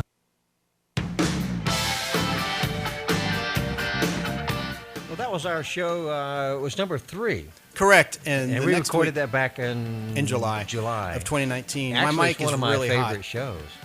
Oh, it is? Well, next week we're actually talking about the Well, we'll reveal the topic. Right. We misspoke back then. We actually do have a Munster show we recorded. We'll get to that in the next week or so. But next week is not what we're going to cover. We're back live at the Oxygen Financial Studios in Duluth. Phone number is 678-996-1776. That's 678-996-1776. And how I remember the number, I mentioned this previously, I always think of the 96 Olympics for the first 3 digits minus the 1, because our station is going to be number 1 in talk thanks to our weekday talent. I don't want anyone to be confused and think I'm being hubris and saying Al and I can be number 1. That's ridiculous. I'm saying our superstars. We have a good time, put it that way. Our We have a good time. superstars during the week are going to propel us to top in talk. But I want to say we sort of neglected Joyce Randolph in our Honeymooner segment, and she played Trixie. And she's still alive. She's the only surviving of the 4 original Honeymooners cast members. Now, Audrey Meadows passed away in 1996, I believe it was, She right? passed away February 3rd, 96. She was born February 8th, 1922 in New York, New York. Jackie passed away in June of 87, June 24th, 87. How about Ed Norton? That's Art Carney, who played Ed yeah. Norton. He died November 9th of 03, and he was born November 4th, 1918 in Mount Vernon, New York, and he died in Westbrook, Connecticut. But I also want to mention now that tragic murder I talked about at the Starlight Drive-In, some facts on that. It happened May 15th, 2012. And what happened was the convicted killer, his name is Quentrick Williams. He shot a martial arts expert named Mitt Lennox, Lenix, to death. And all Mitt did was approach Mr. Williams for a jump start to his vehicle. And Mr. Williams, unfortunately, pulled the trigger and murdered him. And he was convicted of the felony aggravated assault felony murder and sentenced May 8th, 2013 by DeKalb County Superior Court Judge Gregory Adams. And he gave him the maximum sentence of life plus 25 with I've never been to that drive-in. with no parole. I have. And I saw Smokey and the Bandit there. I mentioned the pre-recorded segment in 07. And the crazy thing is there was a whiskey vendor there giving out free samples of whiskey at a drive-in. You know, when I saw Smokey and the Bandit, I went to a premiere. I was working at Turner, and they had the premiere, the Atlanta premiere, at the Tower Theater up on Cheshire Bridge Road. And so, Burt Reynolds was there, Dolly Parton was there, I was there. And it was great. I mean, it's just I'll never will forget that. I was invited there to the premiere, and so it was a great experience. And let's see here. You know, we got somebody calling, Chance. Oh, we have a call. Well, let's see. Hey, hello, who is this? Well, why am I hearing Monty Python and Flying Circus on the radio while I'm home? I don't understand that. It's music. I don't know what it is. Because that's weird that I'm hearing that as my theme song instead of the Podblast theme song. That's our hold system, but when we move to our new studios in Woodstock, we should have that fixed, if not sooner. That's beyond our control. Weird, huh? The control voice of the Outer Limits. That's Can't right. fix that. Sorry. But at least you're on the radio. That's bizarre. So this is Tom speaking, obviously. He's someone we brought into the show this week. I thought you were going to a wedding. Are you in Los Angeles, right? I am. I'm in Los Angeles, and we're getting ready to leave here in a few minutes, but I was listening to the tail end of the podcast, and I figured I would call in and say hi and What a great show. Actually, it's one of my favorite shows, I guess because I like Jackie Gleason. I mean, I've always been a fan of his. Yeah. And like I said, all of us being film collectors at one time, I had some prints of it, but at least I have them on DVD. And so, well, yeah, because they all stink now. well, yeah, they have what they call a vinegar syndrome. But it was a good show. We want to thank CBS Paramount. They're the ones that are releasing the Classic 39 Honeymooners. In fact, I have a DVD set right here in Al Hardy's hands that I brought to the studio.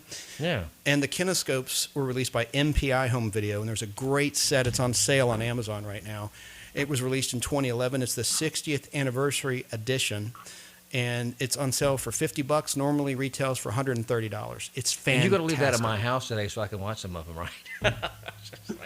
Unless you go to Goodwill and get it for $10 like I did. Well, that's true. That's true. I was with you when you got those. But, it's just like I paid when they first came out. I had to have it, so I paid retail price for it. Tom, what's the weather like out there in L.A.? Is it typical sunny, beautiful, warm? It's raining. It's been raining. It's supposed to rain this afternoon. And, and it's funny because it never rains in Southern California. Ooh, that reminds me of the song. Hit it now. Albert Hammond did that song. It never rains in Southern California. Yeah. Yeah, exactly. So the interesting thing is I'm going to the Hollywood Memorabilia Museum probably on Monday, and they've got all kinds of cool stuff. They got a Batman exhibit, and amongst many other memorable things. They got the full, the outfits that they wore, etc. And it's very cool. It's a shame you guys aren't along with me just so you can enjoy that. Well, while you and Susan there in L.A., you're going to bring some gifts back, correct? Oh, sure, absolutely. What do you want? I don't know. You can surprise me. That's what you can do. Well, I was thinking about bringing you the P from the Paramount Gate. Okay. I'll take it. Yeah. Hey, Tom, you're probably hip to this. Have you heard of the show on HBO, McMillions? You familiar with that? No, I have not. All right. I have not. We'll talk about it offline. I've already mentioned it at the top of the show, but it's a documentary about the biggest scam that no one knows about, the McDonald's Monopoly game, and this relates to Georgia. The FBI investigated a family that rigged it. McDonald's was innocent, but there was a family that somehow got the $1 million pieces, and they were all related, and someone tipped off the FBI, there's something fishy going on here. It's a 6-part series, hour-long each, and it's on HBO right now, and it's fascinating. I've only seen part 1, but it really reels you in. Is this a plug for HBO? Wow. I don't have HBO. Well, it's too bad. Yeah. Well, listen, I'll let you guys go. I know I don't want to keep up other callers, so good talking to you. Good to hear us all on the radio together, and we'll see you when I get back. Safe travels, Tom. Thanks for calling, bud. Bye-bye. Yeah, I don't, that thing on HBO, I wouldn't mind watching. It sucks you in, dude. It's a fascinating story. Well, you should record it, make me a copy of it. On on DVD, Hey, now you know where the honeymooners lived. They lived at Chauncey Street, right? And that's where Jackie Gleason really grew up. Oh, really? Yeah. But they didn't mention the street very much, though, did they? They did a few times, but my favorites are the live sketches. This is before Saturday Night Live. This was when they were on Saturday night on CBS. Started with the Dumont Network, which failed. Right. It was on from 51, 52. Well, that's what's in this right here, right? Yeah, that set is it's on DVD from MPI Home Video. And as we described previously, it's really cool. Back then, kind of a big box there was no set videotape in the 50s. They would literally film a monitor, the live monitor, and that's how they would transmit it. What's the Dumont camera? To the West Coast. Yeah. And Jackie had the forethought to put everything in a vault. And then in 1984, he had a press conference and he released, look what I found. Lost episodes beyond the classic 39. And those skits are great. And Alice's mom, she actually started in the live skits playing Aunt Ethel of Alice. Same type character, gruff, picking on Ralph. But then when it became the classic 39 series, she played Alice's mom, Ralph's mother-in-law. And he always had bouts. And she seemed to, by the way, Audrey Meadows, I've screwed up in the pre-recorded. She played Ted Knight's character's mother-in-law in Too Close for Comfort. I said Nancy DeSalt, big whoop. I'm just a And what was the last movie with Tom Hanks and Jackie Gleason? That would be Nothing in Common from 1985. It was a sad movie. It was a sad movie, and I really wish that Jackie had won an Oscar. He was nominated for The Hustler. Another great movie with Paul Newman. That we talked about. Yeah. And in the interview that Audrey Meadows did with Pat Sajak, the title of the episode, she got it wrong. It's called Better Living Through TV of the Classic 39. And that's where Ralph and Ed go on TV in one of Ralph's get-rich-quick schemes to sell a product called the Handy Housewife Helper. And while they were filming it, there was a live blooper. It was, well, the Classic 39 weren't live, unlike, right. but it was taped before an audience. It was filmed for an audience. And a piece of the prop went flying. And Jackie was so quick, his line was ad lib, "That's perfect for spearfishing." No laugh there? Okay. No. I thought we had to see it. Anyway. I guess I had to see it. But the point is, Jackie was really quick. And a movie I want to mention, Brad Garrett starred in it. It's a 2002 movie called Gleason. And Brad Garrett, he plays Jackie Gleason to a T. We watched that. We watched it. I Biopic. liked it okay. He did kind of like favor Jackie Gleason. But, I enjoyed it. One of my favorite bits of the Classic 39 is in the golfer episode. Hello, ball. You stole my thunder. Yes. Address the ball. Yes. And then mental case Well, Ed Norton. what was funny, though, is the way he was dressed. Jackie was dressed like a weirdo. Yeah, well, he had the hat and he had that goofy sweater and he just. But what show did Ed like to watch that was big in the 50s? It was kind of a sci-fi show. He loved it. He was in the fan club.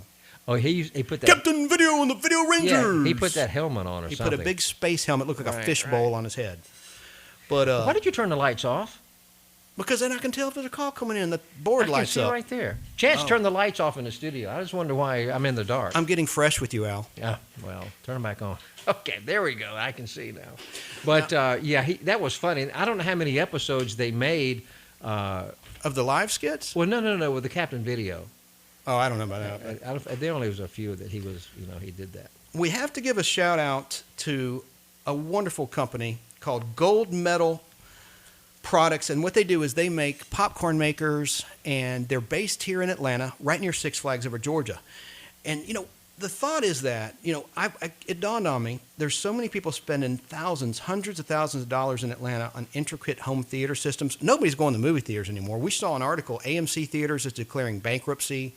Well, they haven't declared bankruptcy. They're not doing very well. Now, Regal sold out to a company in Canada? It's a British company. A British company bought them, yeah. But the thing is, it's called disintermediation. What's happening is people are buying their own home theater systems, and they're bypassing the movie theater. So the movie theater chains like AMC, they're really struggling right now. Well, I enjoy watching movies at home, on my theater. But the cool thing about Gold Medal is that they service their products, and they will deliver popcorn right to your door. Al, how much is a case? How many of those popcorn bags are in a case, like the case that 36. I bought from them, for only $26? Yeah, and they're pre-packaged. You got the right amount of salt. You got the right amount of popcorn. And the unit that you bought from Gold Medal, that's a countertop. It's a small unit, and it works really well. It's efficient. It's a 4-ounce kettle. I want people to go to gmpopcorn.com. That's gmpopcorn.com, and look at their online showroom, and they have a wonderful catalog. These things start at only $500, and it makes your whole house smell like a movie theater. It's fantastic, and they have an event coming up March 4th and 5th, and what this is, it's their factory super sale, and I've been to their showroom. It's phenomenal. You're going to love it, and your kids, it's such a great family thing to have real home theater popcorn. The kids love it. You'll be the hit of your neighborhood. So check out Gold Medal. I want to ask you, of the Honeymooners, of the 39 episodes, do you have a favorite? It would have to be Funny Money. We played that clip where Ralph finds a satchel full of cash in the back of his bus, and he thinks he finally hit it rich, and he struggles with what is the right thing to do. Alice has persuaded him to turn the money in instead of spending it, and he spends it, but it's all counterfeit money. Yeah, and the thugs come after him. But what was funny about it, when he found the suitcase and he brought it home and he opened it, the look on his face. That's what to me is all his expressions in his face. I mean, his just eyes came popping out. It was funny. That's the thing. These clips do translate to radio, but really a lot of them are visual. That's true. And I would strongly suggest getting the kinescopes. I love the live skits better. It's pre-Saturday Night Live. It's just classic comedy. Well, I've seen the 39 so many times. I'm so used to them. I mean, I could watch them over and over again. But I haven't. I mean, I've seen the early ones. In that first box set there, but I haven't seen all of them. What's your favorite Jackie Gleason movie? His favorite movie? Yeah, your favorite movie Jackie Gleason did. Well, The Toy was kind of an oddball movie. I liked it. Probably. Which one? He was in The Toy. Oh, yeah. A movie called The Toy. With Richard Pryor. Yeah. He was also in a remake of The Sting, and that was terrible. I guess my favorite movie was The Hustler with Paul Newman. I just liked his character in it. And he was nominated for an Academy Award for that. Yeah, I like that. And I think we have another phone call. Let's go to the phones. Hello, who is this?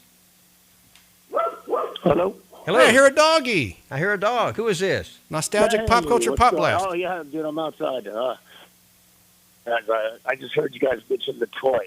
You're The Toy, yeah. Two comedic geniuses that made one of the worst movies of all time. Oh, I know. It was just, I mean, I've got some posters for it, and I sell posters on eBay, by the way, and I can't sell that poster. Hey, Ryan, didn't the kid go on to have like a nefarious career after The Toy? The kid from The Toy. He did, but you guys are on radio, and I'm going to keep this clean for the listeners. But yes, he did. He did an adult movie or something? Yes, he made some X-rated movies. Wow. But no, The Toy, I saw it in the theaters, and I says, oh, my gosh, this movie is just not very good. It's just like, but I went to see it because of Jackie Gleason. I went and saw it because of Gleason, and because I'm a big fan of his. Richard Pryor's okay. I like some of his stuff. But who was the girl in it? Teresa Ganzel, I think's her name, who played Jackie's wife, the trophy wife, some blonde with big... Oh, yeah, the young trophy wife. I don't remember her name, but she was in quite a few of those. I'm going to look it up on my phone, but she was a dish. But honestly, this is a great topic. Jackie Gleason is obviously a comedy genius. I'm not really breaking any ground there. He was one of the best. Certainly stand up. And the thing about the Honeymooners, to me anyways, is every other show was all about like a healthy family life. And the Honeymooners kind of really showed what real life was. And everybody doesn't really get along, and you argue, and you have... these problems. It was brilliant and ahead of its time. I guess it's why I like the Flintstones so much, because it was patterned after the Honeymooners, and I was a big Flintstones fan at one time. Caller, wouldn't you say that there's a reason why the Flintstones ran for so long? I mean, think about it. I mean, it's brilliant. Wouldn't you say? Wouldn't you say that the point of the toy was, or the message was that money can't buy happiness, or am I misremembering, or did it not even have a damn point? Yeah, I mean, yes, I think that is basically the point. I know this is off topic, but Richard Pryor, who was in The Toy, also did the Brewster's Millions, which was also the same point. Money doesn't buy you happiness. And another not so great movie, but it has a lot of great people in it. A lot of comedy. I love geniuses. Richard Pryor. Him and George Carlin are among my favorite comedians of all time, and Red Fox. But Richard Pryor, man, we're going to do a show on Richard Pryor one day. I just think Richard Pryor's top of the heap. And you can't even mention some of his comedy record titles, because of today's standards, Richard Pryor you cannot was one of a kind. He was very funny. Yeah. I mean, and he made several movies that were like of his concert tours. His stand up work. Yeah. And they're fantastic. They're absolutely fantastic. One of my favorite movies he did is Bustin' Loose. Yeah, go ahead. Bustin' Loose, because it reminds me of what we're doing here at WTZA, okay? There's a great speech where he talks to the kids, and he goes, "We are not losers. We're not going to give up." They were trying to go across country in a bus. No, seriously, because Al and I were very deflated when our station was sold, and thank goodness for Will Regan bringing the weekday crew back. I mean, this is just, we are all over the moon. Right, and we are so super pumped as a team. I'm on the sales side. I do this as a hobby with Al. But, I mean, we're all just so happy to be here. And, man. Yeah. Well, Ryan, thanks for calling, bud. I guess I'm loving the show. I'm like really way under the weather. So. Oh, no. I'm just... I have it on in the background. I've kind of fallen asleep, not because of the content of the show, but because of yeah, right. You don't have the coronavirus, do you? No, I don't. Thank God. I went to the doctor, and they made it clear that I don't have that. So well, you can sit next to Chance and get him sick. Don't get close to me. And for our listeners, no, I'm gonna give you guys a break, man. I'm gonna be next to you guys for a while, man. Okay. Well, I'm certainly not going to be better for a few days. All right. Why don't you make it a point to come to the next recording a week from this Sunday? How's that? Oh yeah, I would love to, man. I really appreciate you guys. I mean, be a part of the show. No offense, I don't want to. I wish you guys just continued success. Okay, thank you, Ryan. Thank you, Ryan. You're a good friend, and get well. Okay. Get well soon, bud. All right, appreciate it, guys. Y'all take care. Okay, bye. Now, Ryan, he joins our show later on because we're airing our previously recorded segments, but we're eventually going to catch up and it'll be an entirely live show. But we have to go to a break. And we will be back after the commercial break. Remember, 678-996-1776. What's your favorite 2020 is a huge year for politics and a presidential election right around the corner. After a banner year in the stock market, do you know the 5 investments that you should be making right here in 2020? Is this a year to buy gold, tech stocks, or should you be moving to cash? Go to oxygenfinancial.com right now and get our free guide on the 5 investments you must own in your portfolio for 2020. Go to oxygenfinancial.com right now to get the free Oxygen Financial 2020 Investment Guide and get your portfolio to work harder for you this year. My son had been injured and he was prescribed pain opiates. No one ever told us how highly addictive these drugs were. My initial reaction was shock. My son didn't get so deep into the dark, scary woods overnight, and it's no straight line coming back. For parents out there who don't have hope, I realize there's a lot of families that are torn apart, but families can heal. Young people can get better. Do you know someone with a drug or alcohol problem? Get help right now. Insurance may cover everything. Stop the drug and alcohol nightmare. Are drug and alcohol problems hitting you too close to home? Get help right now. Insurance may cover everything. 866-490-3991. 866-490-3991. That's 866-490-3991. He's back. Florida Man goes on Grindr. You know what Grindr is? Isn't that the gay version yes, of, it is. Of Tinder? Gay guys, all right. Florida Man goes on Grindr, meets man from Grindr at a house to buy meth. Steals the meth from the man. Man tries to stab Florida Man, but Florida Man ends up stabbing him. Man shoots Florida Man with a gun. Florida Man calls the cops on him.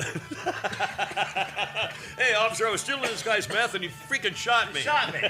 The Kimmer Show, afternoon drive 4 to 7 on WTZA 102.1 and AM 1010. We are the talk of Atlanta. And we are back. We have about 13 minutes left here before the top of the hour. We're talking about the Honeymooners and Jackie Gleason. He was the subject of our Podblast that just aired. Any other things we need to know about Jackie Gleason before we wrap it up? No, just that he was a prolific talent and he had a photographic memory. He could memorize a script. Practically, like I said, he didn't rehearse. When they shot the show, they did it. He didn't like to rehearse anything. And that drove his co-stars nuts because they liked to rehearse. They were Broadway-trained actors. Now, interestingly enough, Audrey Meadows won several Emmys, and so did Art Carney. Or she won one Emmy, and Art Carney won a couple for the Honeymooners. But Jackie, sadly, was omitted, and he was the real rock behind the show. It's kind of like Kimmer getting omitted from the Georgia Radio Hall of Fame. I think that's a disgrace. But anyway, Jackie Gleason, he's one of my all-time favorites. And you had mentioned Richard Pryor, and I like Richard Pryor. But, he can't top Jackie Gleason. But Richard Pryor's stand-up comedy is different. It's different. I think they're equals in a different way. Right. And there was another death in pop culture land. Now, I talked earlier about how I love the Jeffersons and how I bought the entire series, and I just love that Norman Lear spinoff of All in the Family. Well, the Decades Channel is doing a binge weekend of the Jeffersons, by the way. Is that right? Yeah. Well, unfortunately, the only surviving cast member is Marla Gibbs, who played Florence, the housekeeper. Right. However, remember the theme song, Moving On Up? Yep. Janet DeWy sung that, and she was an actor in Good Times, another spinoff from All in the Family, and actually from Maude. Maude, it was a show that... Was she on Maude? Yeah, actually, Florida was. The character Florida was Maude's housekeeper. I don't remember. And then I it didn't spun care off for into Maude Good too Times. much, but, well, anyway, she passed away, and she was an actor on Good Times, and she sang the song, the theme song, Moving On Up from the Jeffersons. So, God bless you, Janet. And she wasn't that old. I think she's like 74. She's in her 70s or something, you know. Like that. Still, It all depends on your perspective. If someone's in their 20s listening to this, they're going to say 74 is old. But not when you get close to it. It's that's true. That's true. Man, so is there a special, like, affinity towards live comedy? Like, what's your favorite live comedy show that's running today? You know, I never was a stand-up comic kind of guy. I didn't, there were some that I liked. I mean, I guess the one that I liked the most was Rodney Dangerfield, if that's what you're talking about. I'm talking about shows that are sitcoms that are live. There's not many sitcoms. anymore. The only ones I can think of is the Jimmy Kimmel Revival with Norman Lear, and they do it as a special, and they're not bad. I mean, the All in the Family one was different, but the Jeffersons one was Jimmy fantastic. Kimmel? I don't think I'm not a big fan of his. I'm not a big fan. There's no one like the classics of late night comedy, like David Letterman, Johnny Carson. I'm old. That's who I grew up with. Oh, Carson was the best. I mean, don't get me wrong. Who I like nowadays is Conan O'Brien. I do like Conan. I do. That's the only thing on but it's TBS. only a half hour. I mean, it's just like by the time it starts, it's over. He got the shaft. But why didn't TBS put it back to an hour? Look, man, NBC has a history of screwing over talent. Like David Letterman should have taken over from Johnny Carson back in the day. And the reason he didn't is because Dave would chastise the sponsors. General Electric bought NBC. And did you ever watch Late Night with David Letterman in the 80s? Yeah, of course I did. Well, he would always make fun of GE and call them like crappy products. And he would go to the corporate office and try to, like doing his man on the street interview, give them like this big box of fruit. And, that pissed off the network. Now, Jay Leno was more of a company man. He would kind of schmooze as more of a salesman. So that's kind of why, in my opinion, why Letterman didn't take over, although, he was the true predecessor, or who should have taken over afterwards. But and then Conan O'Brien, he got screwed over.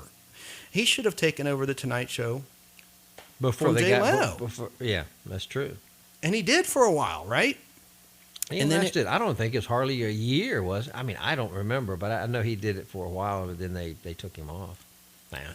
Well, I like Conan. He's got some good bits and stuff, and he's not overly political. Like, you can tell where he leans and stuff, but it's not overt. It's not like Colbert. He's talking about, Putin's... Well, Carson would do political jokes, but it was funny. It wasn't mean-spirited. He was funny when he did them. I mean, it was great. And he did jokes on both sides. Yeah, it wasn't of course he did. one-sided. It was so funny in Carson. He had the boom mic. And then like if the joke flopped, it would come down and go. Is this thing on? Is this thing on? Yeah, I think Gossett does that too. It's funny. No, it's kind of funny, but Gossett never bombs. No, he's a funny man. He's really nice. It's really a treat to work alongside him. Newsmakerline.com. So what is your favorite? Caller 678-996-1776. Call us and let us know. What is your favorite Richard Pryor movie, Jackie Gleason movie? Do you have a story about Smokey and the Bandit? We have 4 minutes. How about that line from Jackie and Smokey and the Bandit? What is this world coming to? He was so irreverent in that movie. When he had the toilet paper, it goes out of the barbecue joint, and he's... I need to pull out that DVD and watch it. I haven't watched it in a long time. Man, I've got that in Blu-ray, DVD, several formats. Yeah. Smokey and the Bandit is a classic. And, of course, we got to give props to someone who brought Smokey and the Bandit to Atlanta. You know who I'm talking about? Ed, who sadly just passed away. Oh, yeah. They have the Lakewood... Lakewood 400 Antique Market. Well, they had the Lakewood Studios, too, over there. And that's Screen Gems. Screen Gems brought that property. Yeah, Screen Gem is there now. Yeah. Ed Spivey. He was a wonderful guy, and he was friends with Burt Reynolds, the late, great Burt Reynolds. And he was really the predecessor to the great tax incentive program that's going on in Georgia right now that Governor Deal enacted and our state representatives There's so many movies made here. I mean, if people will sit down and watch the end credits of movies, you'll always see the Georgia peach in the end credits. And they get an additional tax credit to show that peach. That's why the peach is displayed. It's a 30% tax break. Now, I was watching a TV show last night, actually, and it came up. It had the peach before the show started. It was something on Showtime, but I can't remember what it was. It had the peach right before the show started. Now, I'm not familiar with why that would be. I don't know. Why it would be at the front of the show. It has to be about the Benjamins, dollars and cents. I guess. It was, but usually it's on the end credits. But there's so many productions being filmed here. We're like the #1 place to make movies in the country. I mean, L.A., they better step it up and come up with some tax programs The thing is, though, most of the casting, except for Tyler Perry's given people breaks in Atlanta for some good, substantial roles, but most of the major roles are still cast out of L.A., New York, or Chicago. But they're filming here, which is yeah, fine. they are. There are some supporting roles that have dialogue. And a lot of people, I have a good friend of mine. His name is Eric. He's a video assist, and he stays busy on all these movies. I mean, we saw Godzilla. He worked on that. That was King of the Monsters. King of the Monsters. Yeah. But he stays really busy. On the productions behind the camera, you are correct. Right. There's plenty of work. Although some he's crew just always busy. with the unions, they get shipped in from L.A. and stuff in New York. But there are some big opportunities behind the camera in Georgia, and you can make a really good living. But you work long hours, man, like over 12-hour days. They get the weekends off, but man, I could not work those hours because you are sleep deprived, but you eat good. Craft services. It's not fun work. No, because I worked. It's more fun watching the movie. Like Larry WACHS, I worked in background in Atlanta from 2010 until I guess 2014 or so, and I got an agent, and they told me not to do extra work anymore if you want to be taken seriously as an actor. But I had so much fun on so many sets like Walking Dead. And the food is phenomenal. The food is good. Except they kind of separate it. I'm giving away a little Hollywood secret, but like the background, the lowly extras get one line of food, and the crew, who are union, get the good stuff. But some productions let everyone eat from the same table, that's always a treat. All right, we have to say goodbye. I want to thank everybody for listening and tuning in. We'll be back next week. We will. And next week, here's a little preview of what we'll discuss. Next week on the Nostalgic Pop Culture Pop Blast, here's what we'll be talking about. Are you old enough to remember this? The Fugitive. A QM production. If you remember that, then tune in Saturday at 2 p.m. to the Nostalgic Pop Culture Pop Blast. This week, the classic Quinn Martin TV dramas are explored. Join us for interviews with the stars, classic clips, and lots of memories, plus your phone calls. That's the Nostalgic Pop Culture Pop Blast. Saturdays at 2 p.m. right here on Talk of Atlanta, WTZA 102.1 FM, 1010 AM, and talkofatlanta.com. Hey, it's a Kimmer. How's it going? I think I figured out my new schedule with eating through the Quick Weight Loss Center program that I've known for almost 30 years now. With a new schedule, actually my whole sleep schedule is different. My eating schedule